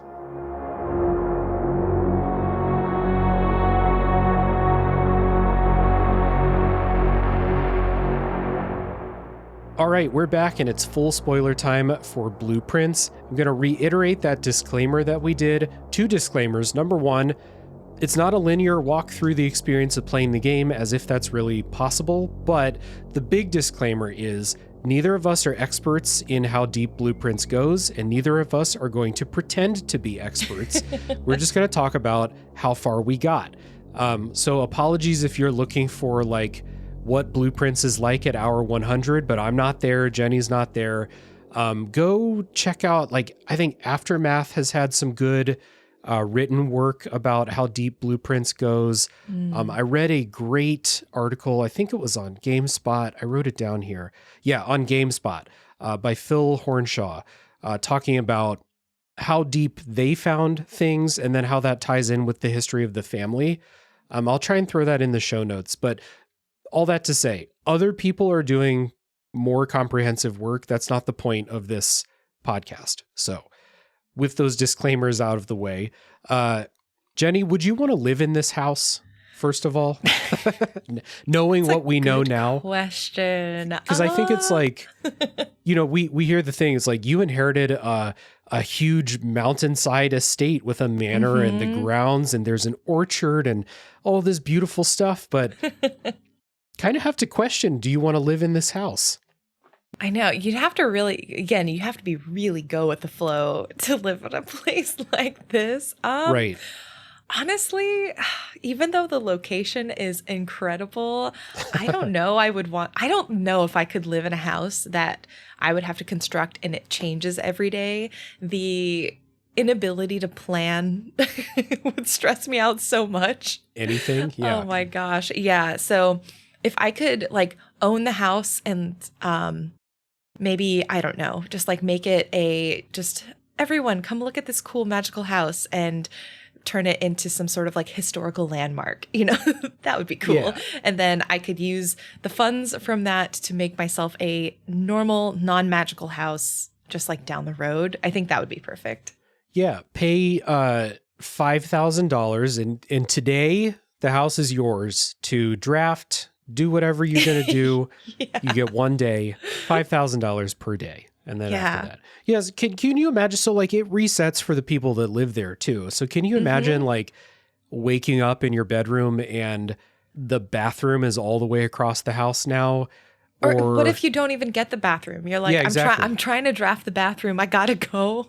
Yeah. It's not happening for me. Yeah, there's a lot of outdoor space, so I guess you'd be taking advantage of that. But yeah, it's really interesting to think about because in the lore, that's how it works for the people that live there too. And I think it would take a very special type of person to be okay with that. They talked in there about how there's a part in the story when Simon's mom and Herbert Sinclair, the guy who willed the house to you, were planning a heist of a thing in a museum. And they used the house because it's unpredictable to kind of do like test runs of the heist. Yeah. I don't know how exactly that works, but that does tell me that like that's how it works for them too. So like, like I guess you wake up. How does that work? Do you wake up and your bedroom is in a different place in the house, or do you just wake up in the entrance hall every day? Like, how does, because in the story, Simon camps outside in the game. So we know that he doesn't sleep in the house. Unfortunately, that doesn't answer how the house works, but yeah. Yeah. I don't know. I think I would just be too stressed because even if you woke up in the sort of entrance hall, that feels like that would be very uncomfortable. You'd wake up just like in total discomfort and not in the like the coziness of your own room. Yeah. And then if you woke up on a cold floor. Yeah, just on the cold marble floor. And then if you're in your own room and perhaps it remains I guess the only thing is if you can draft your own bedroom and it remains where you always, like if you're in it, it stays where it is and then the rest of the house changes around you. Yeah. Maybe I'd be willing to live there because then I could just draft my bedroom next to the entrance hall every day and just like have it be right there. So maybe, I don't know. I don't know. Okay, so like your bedroom's in a reliable place. Maybe you can get the bathroom in a reliable place. All right, so it's breakfast time. Where the hell is the kitchen? Why is the kitchen not coming up? Yeah. But maybe that's what because they have an extensive staff. So I don't know if I'm blanking on her name. I, for some reason, want to call her Peggy, but she's not. The main house manager. Right. Maybe she's in charge of every morning getting up extra early and drafting. Drafting the house? Yeah. So did you find any rooms other than the foundation that were persistent through runs? No rooms for me that were persistent through runs, although there were elements, like other mechanical elements that remained persistent through runs. Right. Yeah. So but the foundation was the only one. Yeah. Maybe if you slept in the basement, because the basement's persistent. Yeah, that's true. Like the whole underground area. Yeah, that's the only way you sleep out by the reservoir or whatever. It's the only way to have any sense of normalcy in your day-to-day life there. Where was your foundation? Where did it end up for you? So I had no idea when placing the foundation. I don't even remember what was going on. I think I just placed it and didn't think about it. And it was so low. It was 4 over and 4 up from the bottom entryway.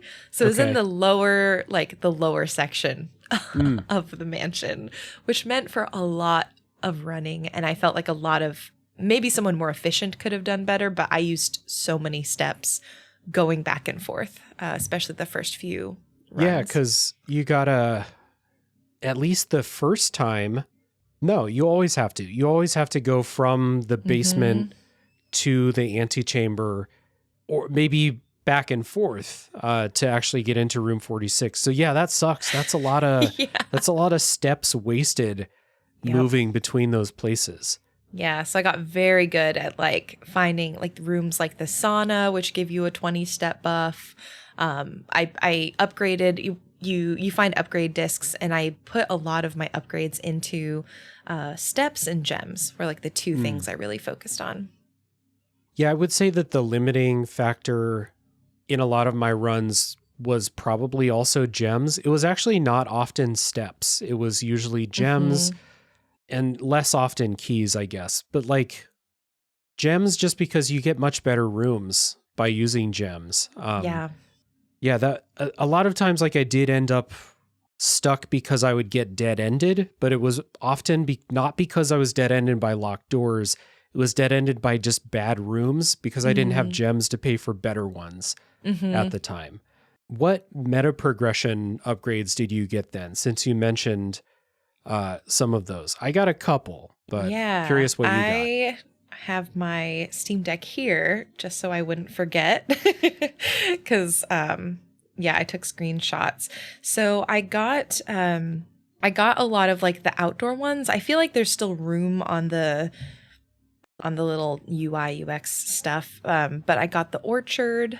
I've got the outdoor like gatehouse area, so you have the external sort of room thing.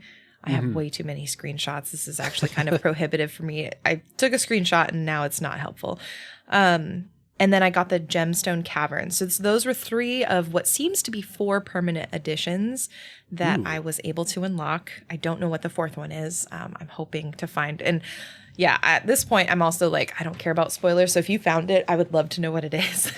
Well, no, I didn't. What is the gemstone cavern? Does that give you like extra gems to start a day? Or do you like go in there and collect gems? Yeah, so basically every day it just gives you an automatic, I think, extra gem or 2. I forget exactly how much, but I think you can go in. I was able to unlock a tool through the workshop by creating this jackhammer.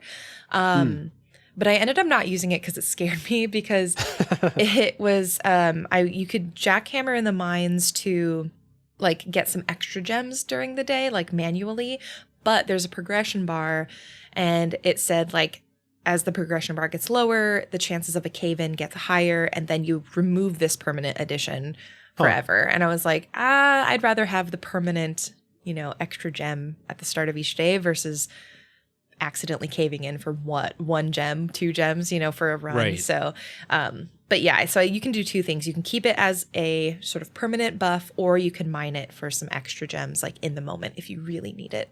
Interesting. Where was that? Like, so it's a thing that's there every day.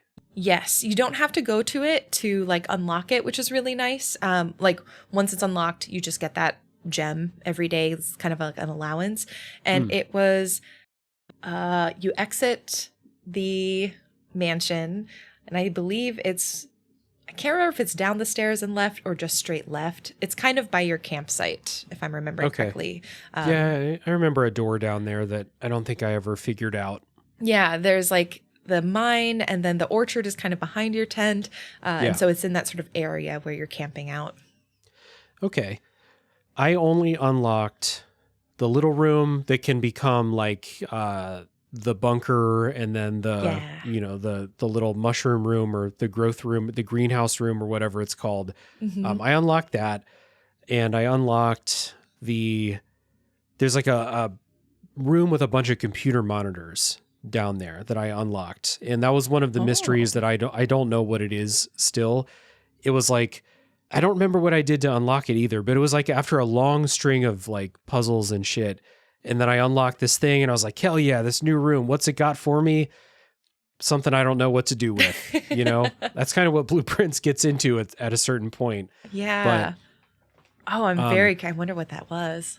Yeah, I never unlocked most of the stuff outside. There's a couple of like gates with like on like the driveway around the house that I feel like you can probably open, but I never figured out. Yeah. The outside of the house. pretty unexplored for me, Yeah. at least from my perspective. Were you able to, I think most of it was done within the house. I think maybe a little bit not, but were you able to light like the blue flames outside to go on the elevator down? I got 3 of them. Oh, okay. I couldn't find the 4th one. Oh, man. Oh, I wonder what happens if you get them? So there's an elevator that comes up, and you can go down into sort of the sides of the cliffside of the mansion. And so you're like looking over the waterfall area and the lake, and you can see sort of the town in the distance. And you get a couple notes about the foremen who were working on, I'm mixing up the notes. I forget if it's the ones who are working on the mine itself and excavating it, or on the train tracks. But they're working on some tracks or on the gem mines. And there is there's another note in there, and then like I think a chess puzzle down there that I was not able to solve completely. I think I know how to solve it. I just could not solve it yet because I didn't get the rooms for it. But there's a chess puzzle where I believe you're supposed to, I think, as you place the rooms and complete your map for the day, there are puzzle chess pieces in each room. Like some rooms have pawns, some rooms have knights. You have to go back and replicate the pieces that you have staged in the house, I think, on that chessboard. Okay. I think. So, but I haven't been able to get all the pieces. So I haven't been able to do it yet. As you were describing that, I was like, it would be a nightmare to try and like see the chessboard and like match the rooms to the pieces. But if it's vice versa, then that's doable. Yes. Yeah. I think it's based off of, I assume, when you have mapped out your rooms. Because I don't think it's like not all of the chess pieces. It's like one pawn, one of each. It's one pawn, one queen, one king, etc. And I think that the trick for me, and this is where I have been getting like, just give me the room. I know I've unlocked it once. Is I haven't been able to get the king or the queen rooms to be able to complete the puzzle. And so I'm just waiting for those rooms to draft or figure out how I can get those rooms. Gotcha. So I never found a chessboard where I could like move the pieces. So I finished the game because I booted it up the other day and I got that feeling of like, no, you're done with this. So I never got to a point where I understood what to do with the chess pieces, although I definitely singled them out as like, I should write down what rooms these pieces are in, you know? It was that. And the other thing that I did solve was the paintings on the wall. And I was pretty happy about, that was one of the big things that I solved, and I was pretty happy about solving, because like I don't think you need to do that to finish the game, but even I have my notebook down here. I even forget like what the solution gave you. It was probably more puzzle, if anything, but that was one of the big things where I was like, you know, writing down like, what is this word? What is this word? Oh, okay, that doesn't fit. What's a synonym? Okay, hell yeah, got it. Like that was one of my big victories. And it's one of those things that people who are 100 hours into blueprints are like, man, that's nothing. But that was a big one for me. Yeah, I think I really loved, the ciphers, I think, were all really fun. So being able to look and say like, okay, we've got, you know, these notes that we're finding, and here are the bolded words, and let's arrange the bolded words and make a sentence. And then the sentence actually says something like, oh, what you're actually looking for is the first letter of every italicized word, you know, or I think it's, the actual solution was the first word of every sheet music was the actual message. I think that's what it was. And I was just like, this is like 3 layers deep of puzzle, which is so much fun. It's just really cool. Yeah, I solved the music sheets, and I just checked the thing you get from solving the posters or the paintings is a clue for how to unlock the safes. Yes. And I think I got like 5 or 6 of the red letters from the safes. I had a really hard time, like something as simple as like, I know the solution is a date for the safes. Had a really hard time figuring out. I probably looked up the solutions to like 3 of the 6 safes that I opened, because I was just like, I don't know. And the the thing with blueprints is you're always like, okay, so it's a date. Where in this entire house am I going to find the date that corresponds to this safe code? I'm flipping through my notes. Like I wrote down birthdays. I wrote down like passport expiration dates and all this other shit. But with those, at least they're always in the same room.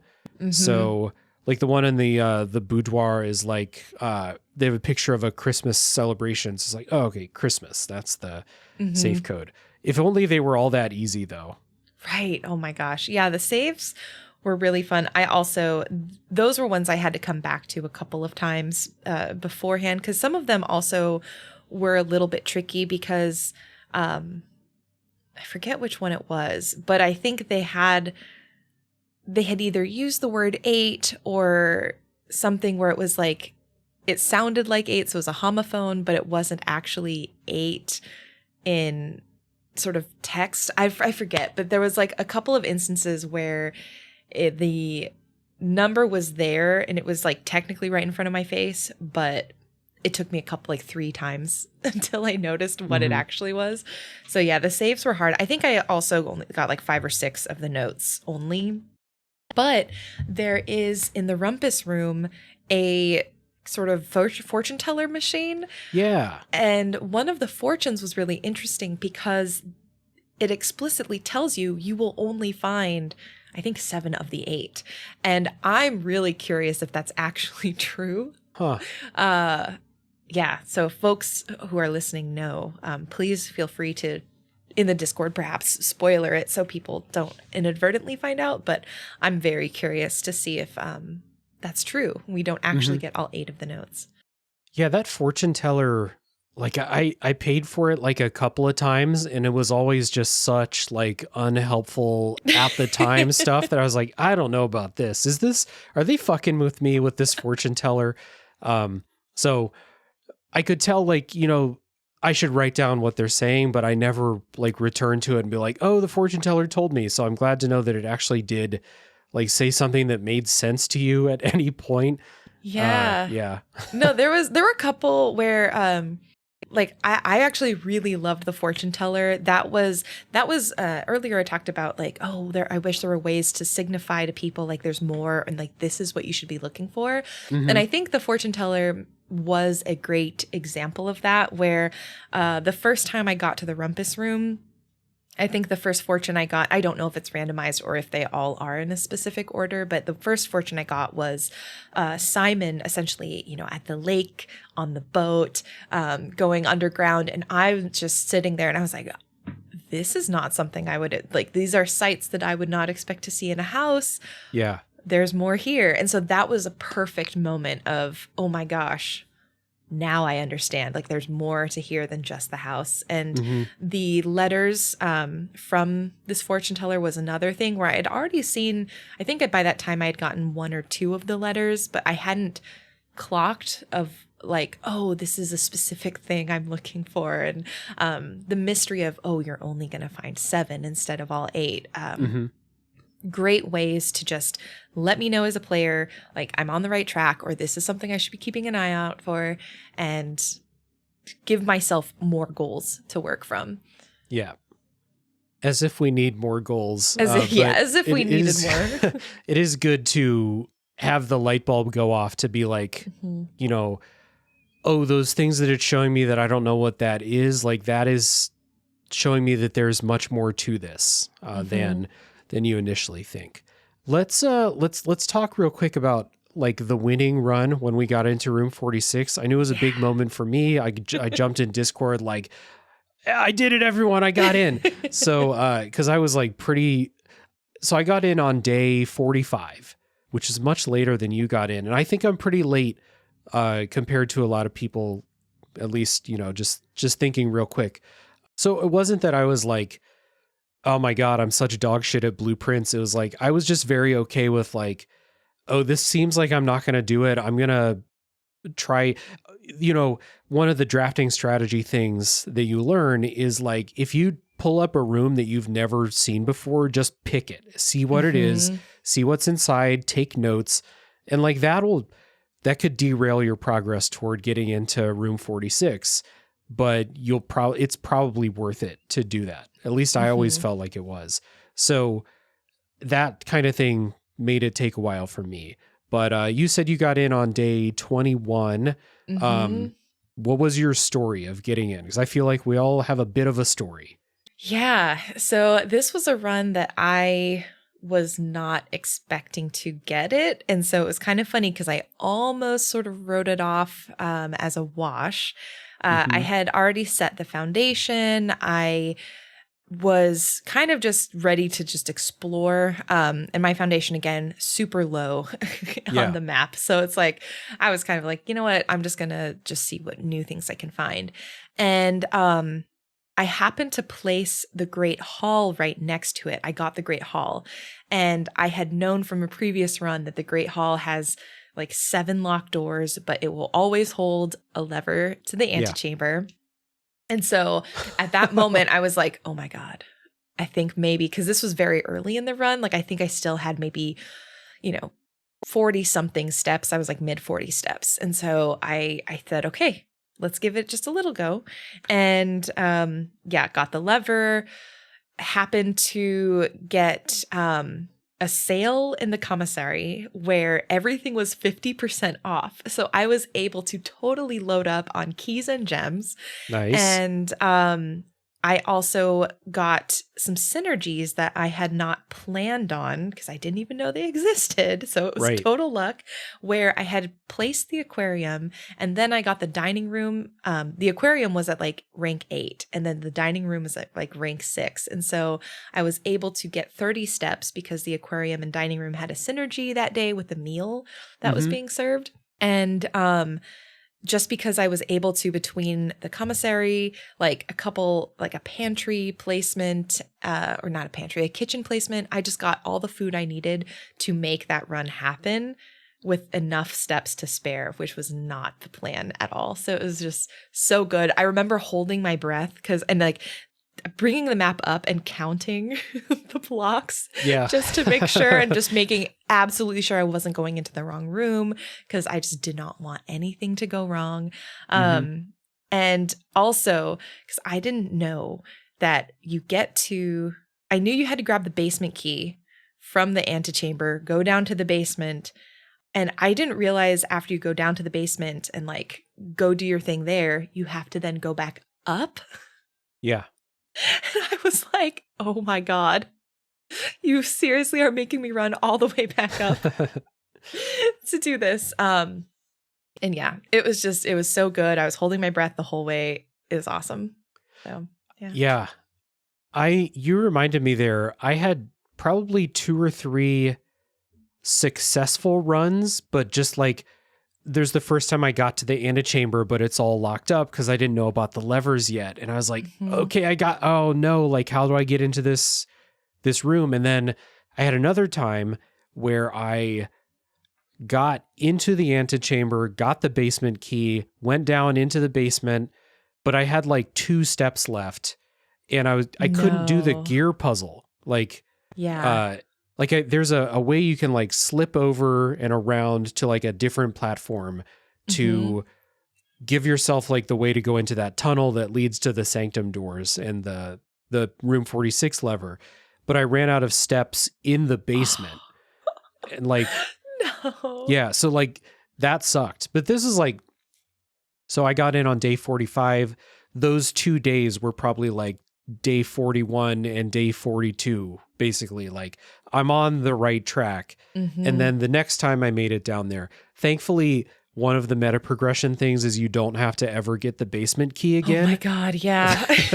Which with your foundation placement would have been a nightmare to I am so thankful for that. Like plan out like 30 extra steps for that round trip between the antechamber and your foundation. Depending on because like the run I had that first time too was an extra windy one where it was like I didn't have a nice straight shot to the antechamber, which if I did, it would have been maybe like 6 steps. Like it's not that far at all, but because you never get straight hallways and dens, all the way up. Yeah. you're constantly going back and forth. So yeah.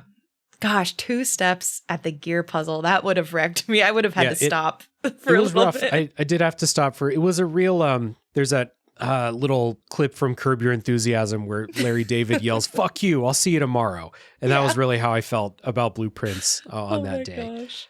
What was I going to ask? Shit. Oh, what was your like best lever to like consistently get to the antechamber? Ooh. Yeah. You know, I think the most consistent one for me was actually broken lever, which I found in the weight room, the broken lever weight room into the garden, the greenhouse. Yeah. But what was weird is after that run with the Great Hall, because I had gotten that once before, and then I think broken lever I had done maybe 2 or 3 times. After I did the run with the Great Hall and actually made it, I don't think I've seen the broken lever in the weight room since. And so I'm like, where did that go? Yeah. So that was kind of interesting. But yeah, broken lever was my go-to. Okay. I think I got that. I think I got the broken lever and the greenhouse one time together. Really? Yeah. So for me, it was always the Great Hall is the most consistent. And the secret garden, you know, if you can find the secret garden key, that's an automatic. Once you figure out the little, it's like I don't know what they call that thing. The weather vane? The weather vane. That's what they call it. Yeah. The weather vane puzzle. Yeah. Yeah. The Great Hall, talking about that just reminded me because I was playing a little bit the other day to refresh. One of the cool things about this game is how, like, do you play immersive sims like the Dishonored's and Deus Ex? And I mean, Breath of the Wild works this way too, but like where like you have mechanical systems that interact in very like predictable ways where you can experiment. And Blueprints kind of turns into that once you learn, especially once you can make some stuff in the workshop. So like, yes, for example, I had a metal detector and the Great Hall has all these doors. I know some of the doors always have keys or gems or something behind them. So like I can figure out, okay, I go into the Great Hall. I have 3 keys. Which of these doors are the best to use the keys on? And use the metal detector to figure out. Oh, that's so smart. I didn't even think of that. Yeah, I just figured it out yesterday after, almost 30 hours of playing the game. There's a thing you can combine. I think it's a battery and a compass, I think it is. You can combine and make a magnet. And if you take that into the locksmith, you just magnet up all the keys. You just take all the keys with you. And oh my gosh. That's OP. That's so cool. Yeah, it's wild. And it's like, this is that stuff that like you'd play this game for 20 hours and be like, it's all random, stuff like that. And then you start to learn, experiment, maybe unlock some stuff. Once you get the workshop, I think a lot of the stuff starts to come together, but like there's a hidden depth to the mechanical side of Blueprints that you wouldn't get on your first, 10 days, for example. Shit like that electromagnet, when I figured that out, I was like, oh my God, like, I have all the keys now. That's super cool. That run, nothing special became of that run, but like it's up here for later. The Great Hall is no problem now. So like stuff like that, it's hidden. It really makes me wonder, like, how many more examples of that are there? Like, there's the office, you can spread the gold around. There's all kinds of stuff that you can do, and then I'm sure there's extra stuff. I just took a screenshot of, because I really have loved the workshop. I haven't been able to, it's not come up on my draft pool very often, but I had a run yesterday where I combined, I think it was maybe the metal detector and a magnifying glass, but I'm looking at the screenshot because I didn't take a screenshot of what I combined. I just took a screenshot when I combined it because I was like, holy crap, this is cool. I made a burning glass. And with that, I was able to light some torches that are in the mine. And I was so sad because I ran out of steps because there's a puzzle in the tomb that I think I need to, there's like candles in the tomb that are like red candles. And I was like, oh my God, this is what I've been looking for to light candles with. And and then I then I had to crash and sleep, and I was so yeah. sad. But that reminds now me. I know. Yeah, I was able to make that one time, and I was able to light a candle in the chapel, and that like the pedestal moved and there was something under the pedestal. My So gosh. those one of those things too, like, you know, lighting the torches, using the fire, you know, if you're able to find something to make fire. There's another puzzle down in the tomb that I was able to figure out with these statues and like the order to pull on the statues in order to, I think it was to open up a door that goes into the underground area, maybe. It's like the other side of the gear kind of reservoir. It's like the other side of the reservoir, essentially. Oh, you better believe I drew a map because they give you a map of the underground area, and I like hand drew that map to be like, because I was still in like that panic mode of like, am I ever going to get here again? But if I do get here again, I got to be ready for it. I got to know where to go.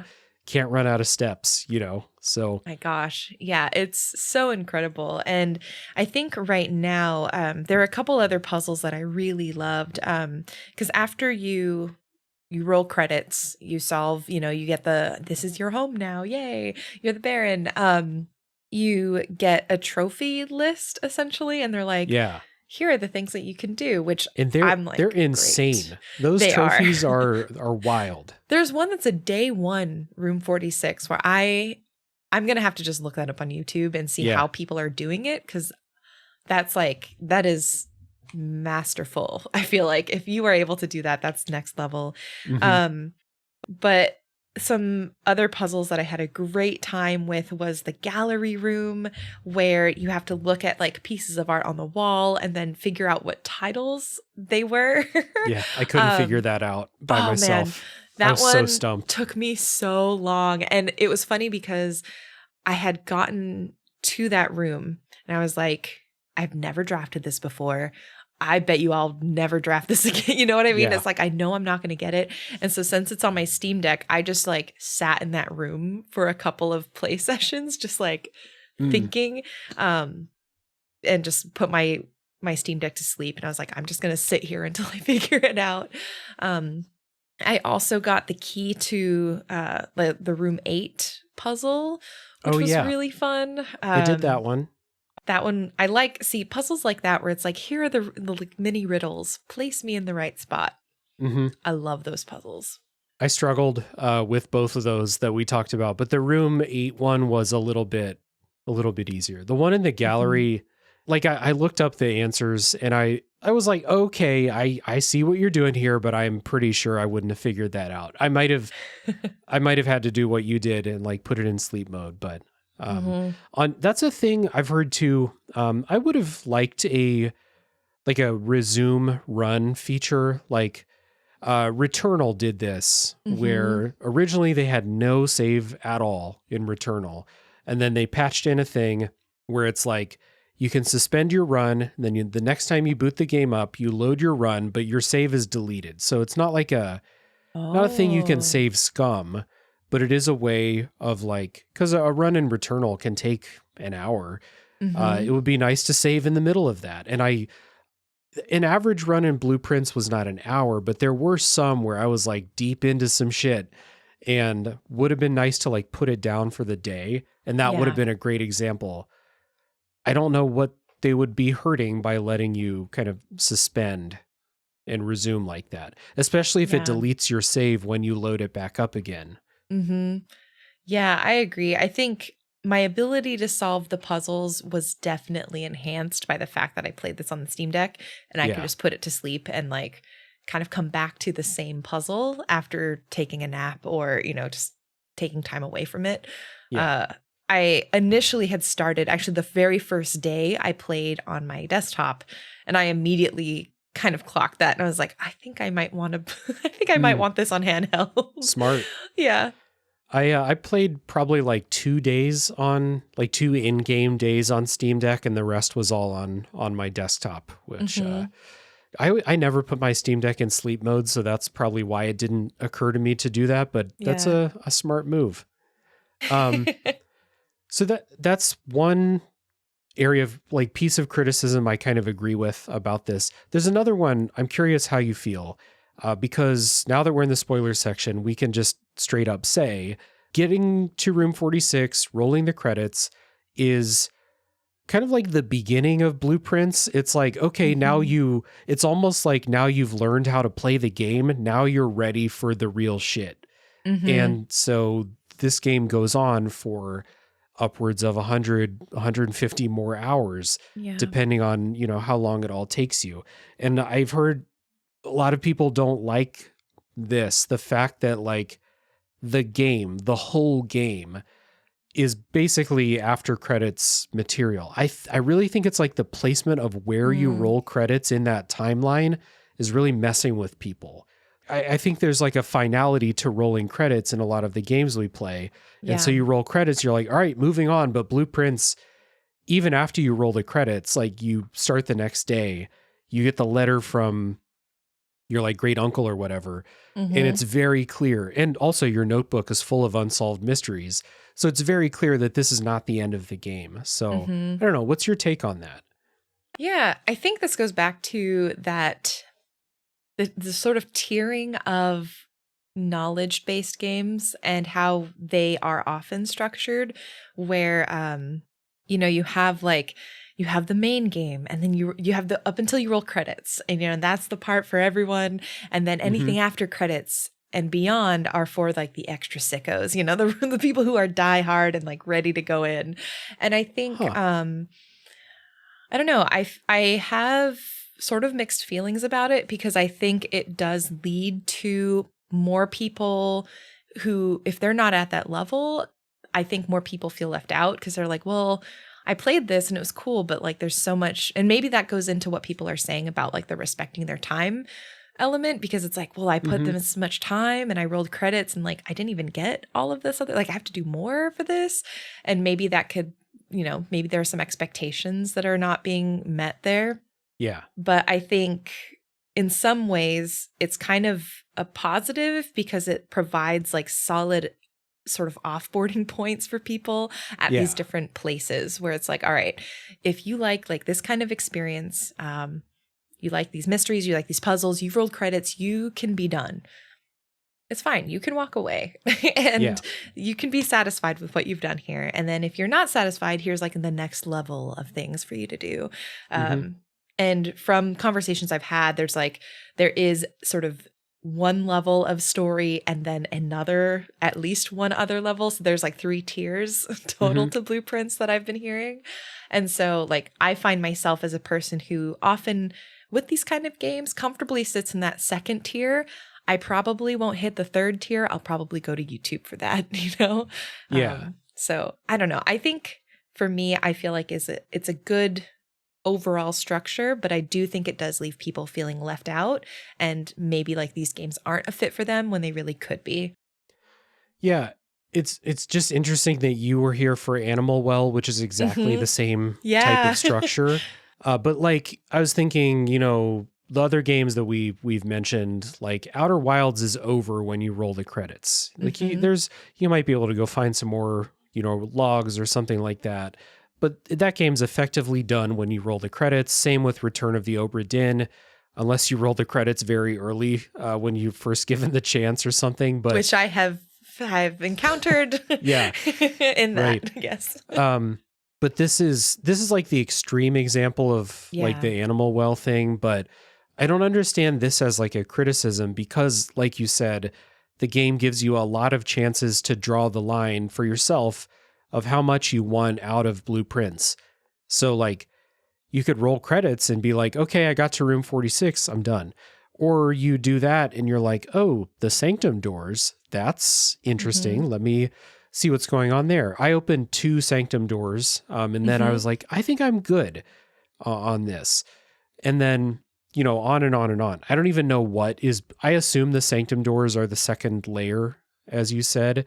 I don't even know what could be beyond that.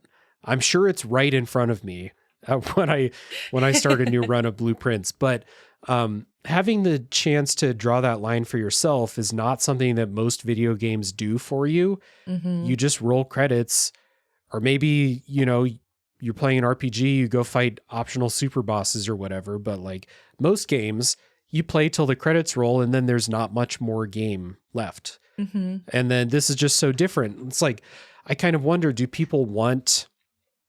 you want to roll credits when you do everything? Like, do you need to play Blueprints for 130 hours and then the credits roll? Like, that doesn't sound appealing to me. So I think it's just another way that this game challenges the way we typically interact with games in general, but often games like this, like you said, the knowledge-based games, using Outer Wilds as like that touch point that might draw a lot of people in, like gives people like so many wrong expectations about what Blueprints is and how you interact with it, even though I still think it's a pretty good comparison point to be like, do you like the way you like progress by learning in games like Outer Wilds? Then play Blueprints. But yeah. but do not try to play it the same way. Do not expect the same structure out of it. All of these other caveats. Yeah, I think it is interesting because even I found myself saying like, oh, well, I like Outer Wilds and it brought me the same delight that Outer Wilds did, but in a very different way. And so I actually, that's why I mentioned like Grun as well, because I think structurally Grun is a little bit more close to that run sort of format. It's a little, I don't know, something about Grun made me feel a little bit closer to the mechanics of Blueprints, but Outer Wilds, I think it's just the feeling. Like if you like the feeling, this is kind of what it feels like, but it will happen a different way. Yeah.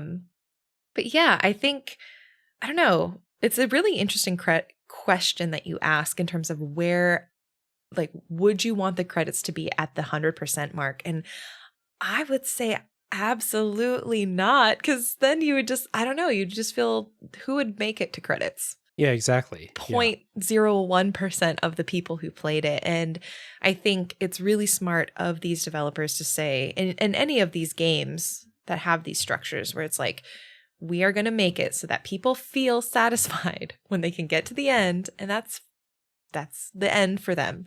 And I think just in general, thematically with this game, where it's about this teenager who is looking ultimately for the history of his family and like what's going on with his family. I think there's this undertone of, like we said, they did not scaffold any of the note taking for us. They said, you need to do it yourself. And I think the developers are kind of implying that. And it's a design choice on their part to say, we want you to be so curious and excited about it. We don't want to have to like incentivize you necessarily with credits rolling to get through this part. We want you to be able to just go for it because you're just excited to learn. Yeah. And I'm personally okay, just as I was in Animal Well, to roll the credits, do a little bit of digging in that second layer, reach a point where I'm like, I think I'm good. I got what I wanted, but I'm happy that there's something extra for the people that are like super motivated to keep going. I don't feel cheated out of anything at all. I feel like I got a very complete and full experience playing Blueprints, even though as I'm looking through the plot summary and like, I can see the point where I stopped playing in the plot summary, because that's generally how the plot is given out and like how the story kind of completes. I think when you get to like that deepest layer is when you can get to like that end of Simon discovering his family's history and then him becoming the Blueprints. Those moments probably happen at a similar time, if I'm guessing right. So I can see this is where I stopped, but I don't feel cheated out of anything. It like, I think maybe because I did just kind of throw out expectations a long time ago that now I'm like, yeah, okay, I didn't see everything, but I don't know. Like I play a lot of games. I never see everything that a game has. I'm not a 100% player in almost anything except for Expedition 33 not for some reason. I know exactly why, but I'm not a platinum trophy guy. So like, how is this any different from some other thing where like, I don't fight the Valkyries in God of War. I don't do all the Chalice dungeons in Bloodborne. Like it's not really that different. It's just maybe in Blueprints, you can see how much game is left ahead of you And I just think maybe some people have trouble drawing that line for themselves and stepping away while still feeling fulfilled.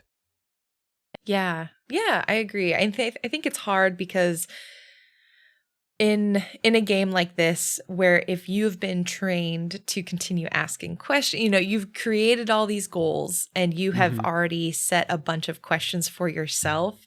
If you have not answered them by the time you get to the credits, I can see where you'd be like, wait, okay, but you told me to ask these questions and you didn't give me the answers yet. But yeah, that goes to show where, like you were saying, the game also doesn't tell you have to stop. You can still look for those specific answers and then stop. Yeah. You can stop whenever you want. That's the beauty. Yeah. But it is hard, and it is different than how we, I think, generally are conditioned to play games.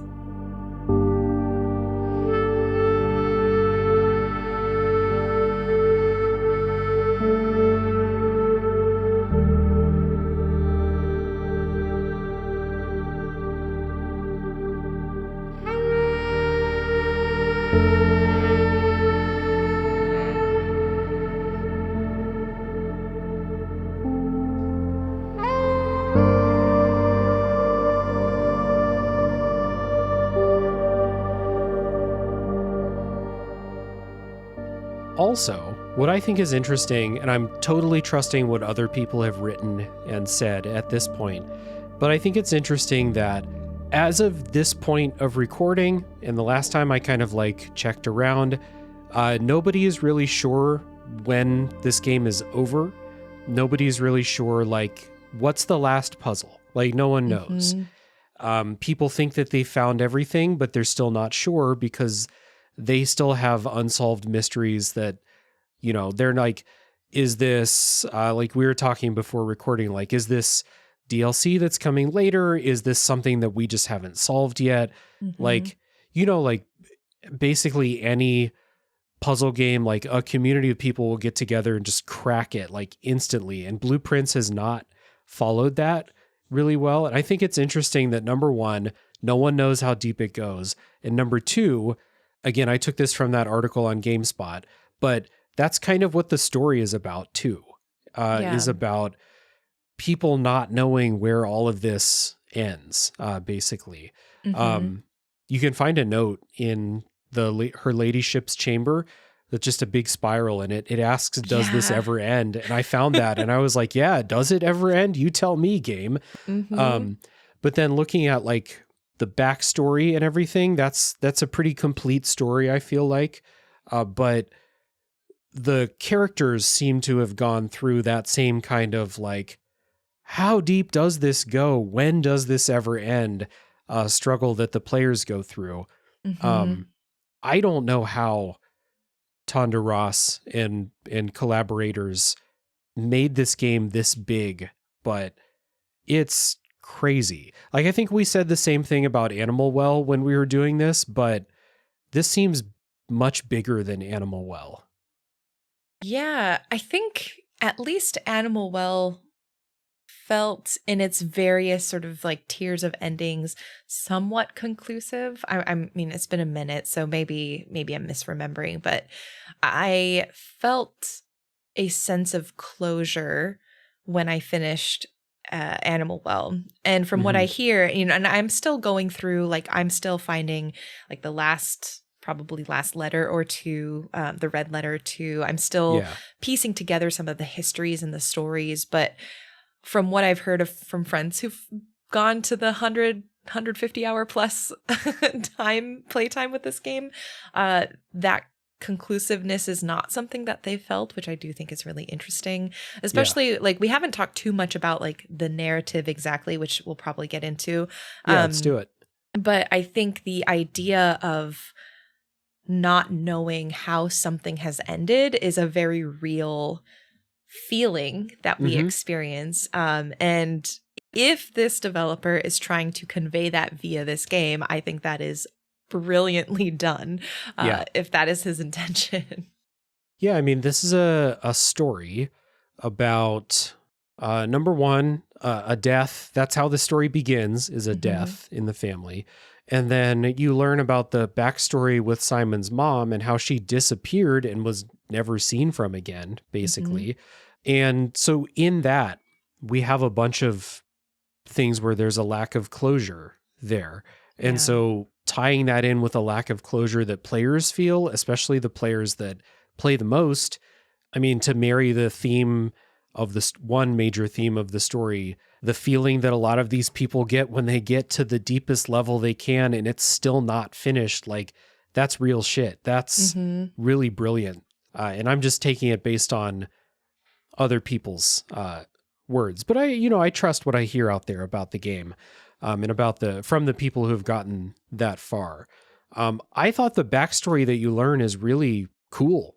The story about how Simon's mom had to, or quote, disappeared after the government took offense to a book that she wrote that they thought was too, political against them. And so she disappeared. And then you get to room 46. There's a crown in there, right? I think it's one of the items that you can take with you. It does something for you. I can't remember. I did not write that down, but it turns out that crown is the crown to an old kingdom that like the new government replaced basically. And it turns out this mansion was built atop the old capital or something like that. And you find like the miners found that under the house when they were digging and stuff like that. You can kind of piece that together through the logs in the mines, or if you find logs around. But it's like kind of crazy. Like you play the whole game. It's called Blueprints. And you're like, okay, the pun, I get it. Blueprints for a house. And then the game apparently ends with Simon reclaiming the throne of this ancient country and becoming the Blue Prince. So it like loops all the way back around. And when I read that, I was like, yeah, you're right. The game is called Blueprints. Like they did spell it like that. They looped it all the way back to it. I got so lost in the sauce, I completely forgot about like, oh, what does the title of the game even mean? Right? Yeah. I think there's so many threads to pick through in this story that I think are really interesting that I haven't seen as much chatter about. And I don't know if it's because people are still really respecting like everyone's playthroughs and people aren't creating stuff to dive into it. But I think this idea of legacy is really interesting. There are a couple of notes that I remember your uncle or your great uncle leaving, Herbert Sinclair, basically about how he is like prioritizing like your ability to, there's young Simon's ability to live his life and like pursue this avenue of freedom, sort of finding his legacy that Herbert Sinclair himself wasn't able to do within his time. And so there's this like element of regret and like what happens when you get older and you have to just like let things happen for the next generation and sort of build something up for them, I think is really interesting. And again, I'm coming at this also with incomplete data because I have not finished everything. So if folks listening are like, that's not quite correct, well, that's because this is what I'm working with currently.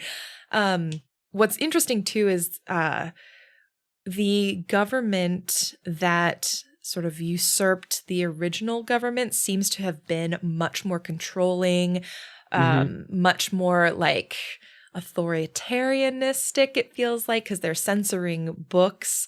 They allude to the fact, I feel like Herbert might have been gay, because I think he might have had something with not his gardener, his valet, I think. They talk about how they're like super close, and I don't know. I just like, for me, that's just what I read into it. And I'm like, I wonder if he wasn't able to maybe be open in a relationship. He's just a single guy in this giant mansion. Maybe he was single for that just because he wanted to be single. But I feel like maybe there was a little hint of this relationship wasn't something that was okay for out in the open. And so it's like this idea of what we have right now isn't conducive to the legacy that I wish I could have had for myself, but I will open up the opportunity for young Simon to like find this and try to make it his own. At least that's what I'm reading into it right now. And then you have the mom who is missing, but she's like kind of a resistance fighter because she's writing these books. I think there was a newspaper clipping in the archives that talk about how she and one of her friends were either being watched or like monitored because there was an attack that had happened that they were blaming on them or that they thought maybe they had done. And so you have this also mom who seems to be trying to set up a legacy or something for her son to be able to live beyond like what this current regime has in store for him. So I don't know, this idea of legacy is something that I find really interesting as I'm playing through, and I don't know where it's going to go entirely, but yeah, very cool. Yeah. It's interesting that you went through some of that, and I got some of that in the notes that I found, but there's a part of it that I didn't know, either because I forgot or because I just didn't find the thing that had that information in it. And with like the depths that all of this goes to, with the number, I didn't even check, but I know that there's probably dozens of rooms that I didn't find yet. Like I was not able to draft at all yet. Like I did look through some, you mentioned king and queen's rooms. I did look at a couple of things where it's like, yeah, you find this in this room. And I'm like, I never found that room. So the way the story is delivered and like the amount of work that it would take for someone to put together like a comprehensive, even just a summary of what happens in the story, let alone read into deeper themes. The political side of things is pretty front and center. That's probably the thing that's like most directly told to you. Like it's in newspaper clippings and like the archives, which is not a hard room to find.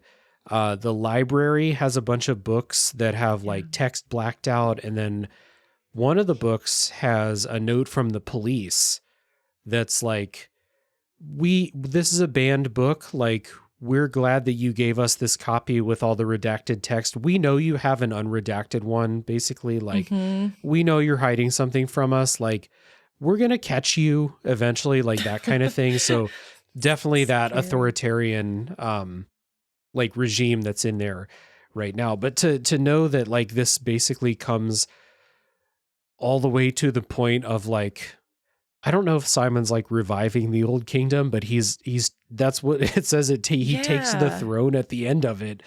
So the direction it goes is really cool. And the depth, like I only started to really kind of think about how deep and interconnected all these characters and stories got. I don't know, maybe like 10 hours into the game, because maybe I was focused on other stuff, or maybe I hadn't found enough to like connect things together yet. But this is like a big surprise to me at how much story is actually in this game.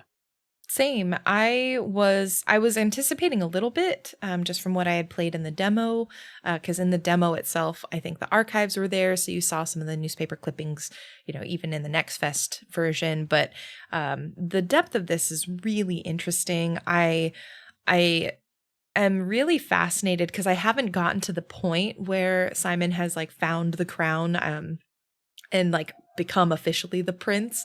But I think just hearing that now, I think there's something very interesting to be considered where you have adults that are leaving this legacy for him to discover. But I'm like, man, wouldn't it be great if there were some adults with him, like helping him? Like, what does it mean when we are putting all of our hopes and dreams on this child who literally is like doing this by himself? Shouldn't we be helping him go through this?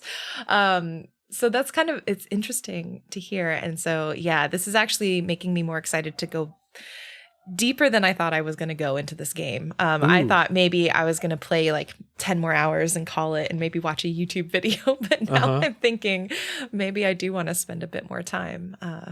It's fascinating.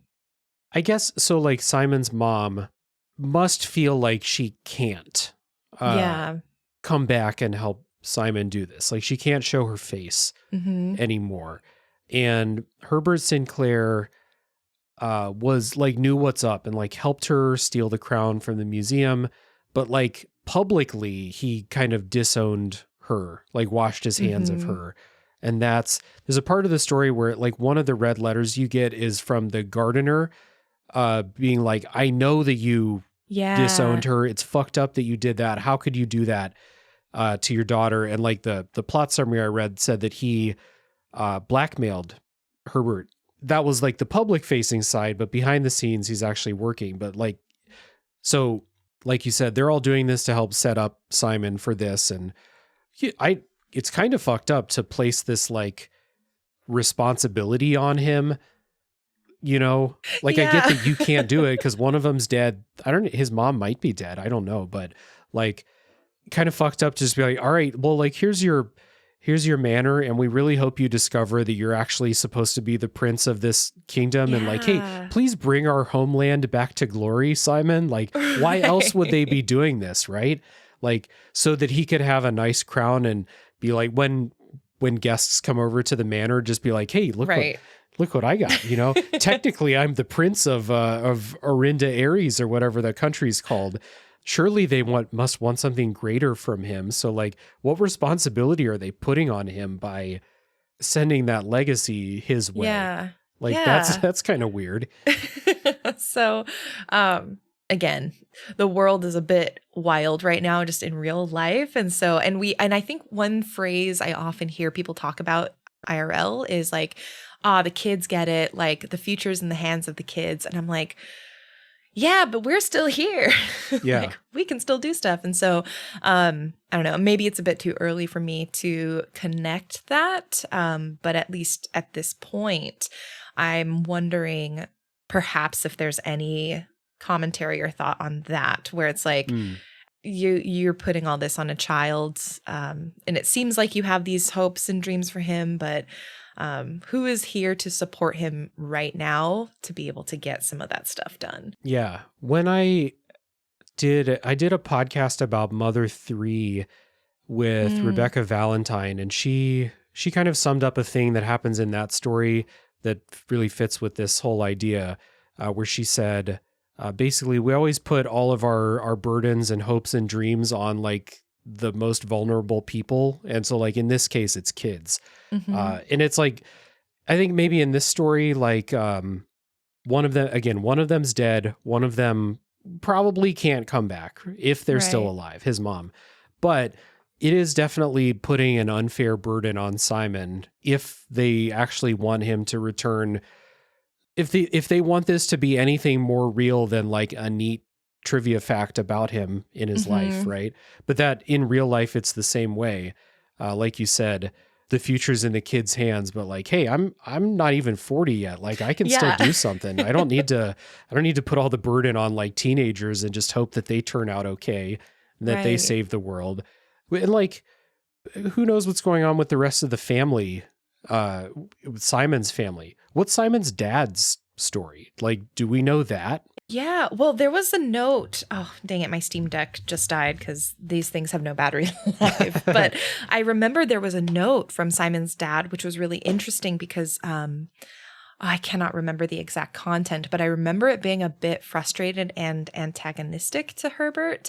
And it concludes, which I thought this was so funny, which is why I remember it. But he says, needless to say, we won't be visiting at Christmas, you know? And so I feel like there is contention between like even young Simon's dad and like what he's being put through and what his dad feels like is appropriate. And I don't know if it's because the dad is maybe more of what is it? The red government, Fen, I think it was called.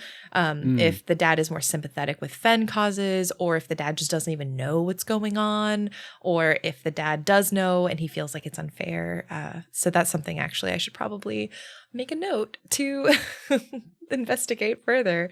Yeah, you definitely needed more things to investigate in Blueprints. You were probably running out of stuff. Well, honestly, I was getting to the point where I was like, you know what? I think I'm good. I could probably watch a couple YouTube videos and be set. But yeah, now that we're talking about the story, I feel like there is more here to dig into that I want to try and get at on my own before leaving it to the internet. Yeah. Well, you know, it's interesting. Like the story was cool, but not a driving factor for me when I was playing, you know, in Mm-hmm. the pursuit of Room 46.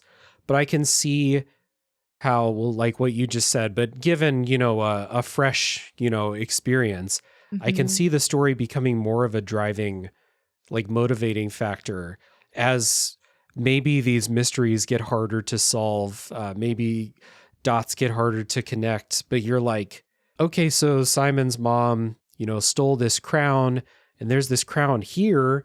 And so like, what am I supposed to do with this stuff? Like, what is this? What's the conclusion of this story here? Yeah. Yeah. I'm really curious, like, perhaps it was a symbolic victory. Because, you know, it seems like there's this resistance organization. Yeah. That is a first step in, I guess, what is it? Sort of reinstituting your leadership or your I don't know what to call it, sort of the ownership or the reclamation of the throne. I guess if you like take the crown back and you like change it from red to blue. Yeah. It feels very, what was it, Sleeping Beauty, the Disney version where the fairies are like changing the color of the dress. It's much more serious. It just reminded me of that really fast. But Yeah. I think there's the symbolic victory in that. But again, I'm like, okay, so where is this resistance group and why aren't they helping Simon? Yeah. Like, what do they plan to do post crown heist? Like, Right. what is their goal here? Like, do they have one?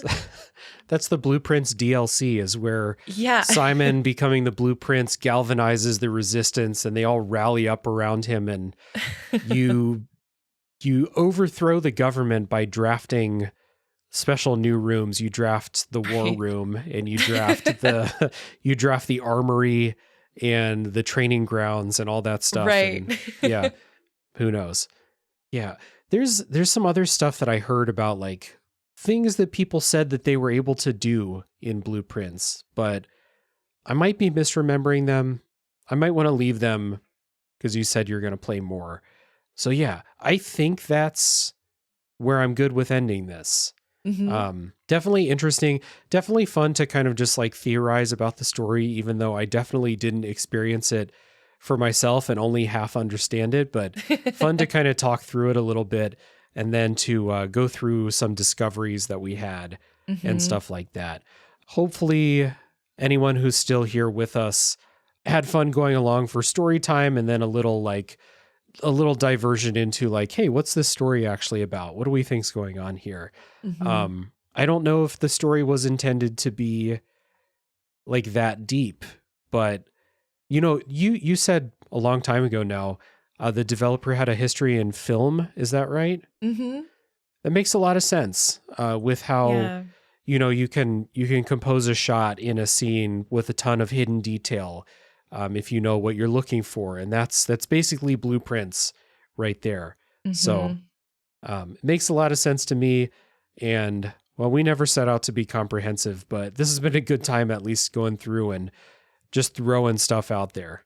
Yeah. Well, and I hope folks who like, maybe it's kind of nice that it's not comprehensive, because I hope folks who listen who maybe haven't played or have dabbled in it, maybe you're also encouraged to like go back in and see what you can find. Because yeah, I know for me, that's what this conversation has done. So I've got kind of renewed excitement about like just seeing what lies in store, knowing that it might not have an ending. I think that's really interesting. Right. I am interested to see however long it takes to find the definitive end of the stuff in Blueprints, just where that point is. Is it at that point where people are right now, where they're wondering if that's it? Or is there actually 30 more hours of stuff for people to find out? One of these days we'll know, but today is not that day. So Jenny, thanks for doing the show again. Thanks for coming back. And thanks for this great conversation. We tend to have these like, you know, these games so far where we jump into the spoilers section. We're like, all right, what'd you find? What are you still missing? What the hell do you think's going on? So I appreciate it. Yeah, thank you. It's always such a joy to join you in these conversations. I think it's so much fun to break down these games in such detail. So thank you for having me and for making this space where people can do that. Of course. Yeah. It's one of my favorite things to do is to go just real sicko mode on a game for about 2.5 hours. So yep. Yeah, good times. So thank you again, Jenny, for joining me. Thank you to everyone who's still with us here at the end. You all are my heroes. Remember to check down in the show notes for links to everything that Jenny does, Geeks and Grounds, Wholesome Games, YouTube channel, Twitch channel, all kinds of stuff. There will be something there for you to enjoy. And hope you've enjoyed the conversation. Tune in next week for the next game to come out of the backlog.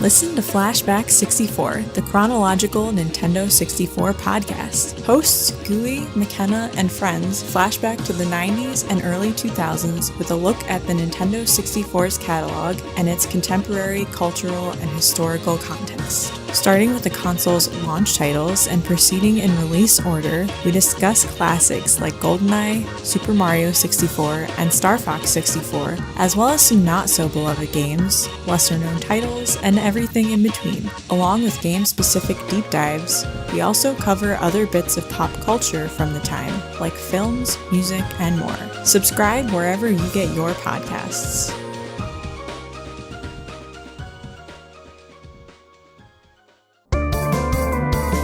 Hey everyone, my name's Darren Hupke. I'm a writer, publisher, and podcaster. My podcast is called Pixels and Polygons. Each week I sit down with a guest and ask one simple video game question. It's a random topic each week and it leads to a fun conversation. You can find it on your favorite podcast platform every Friday, and you can read more about it at pixelsandpolygons.net.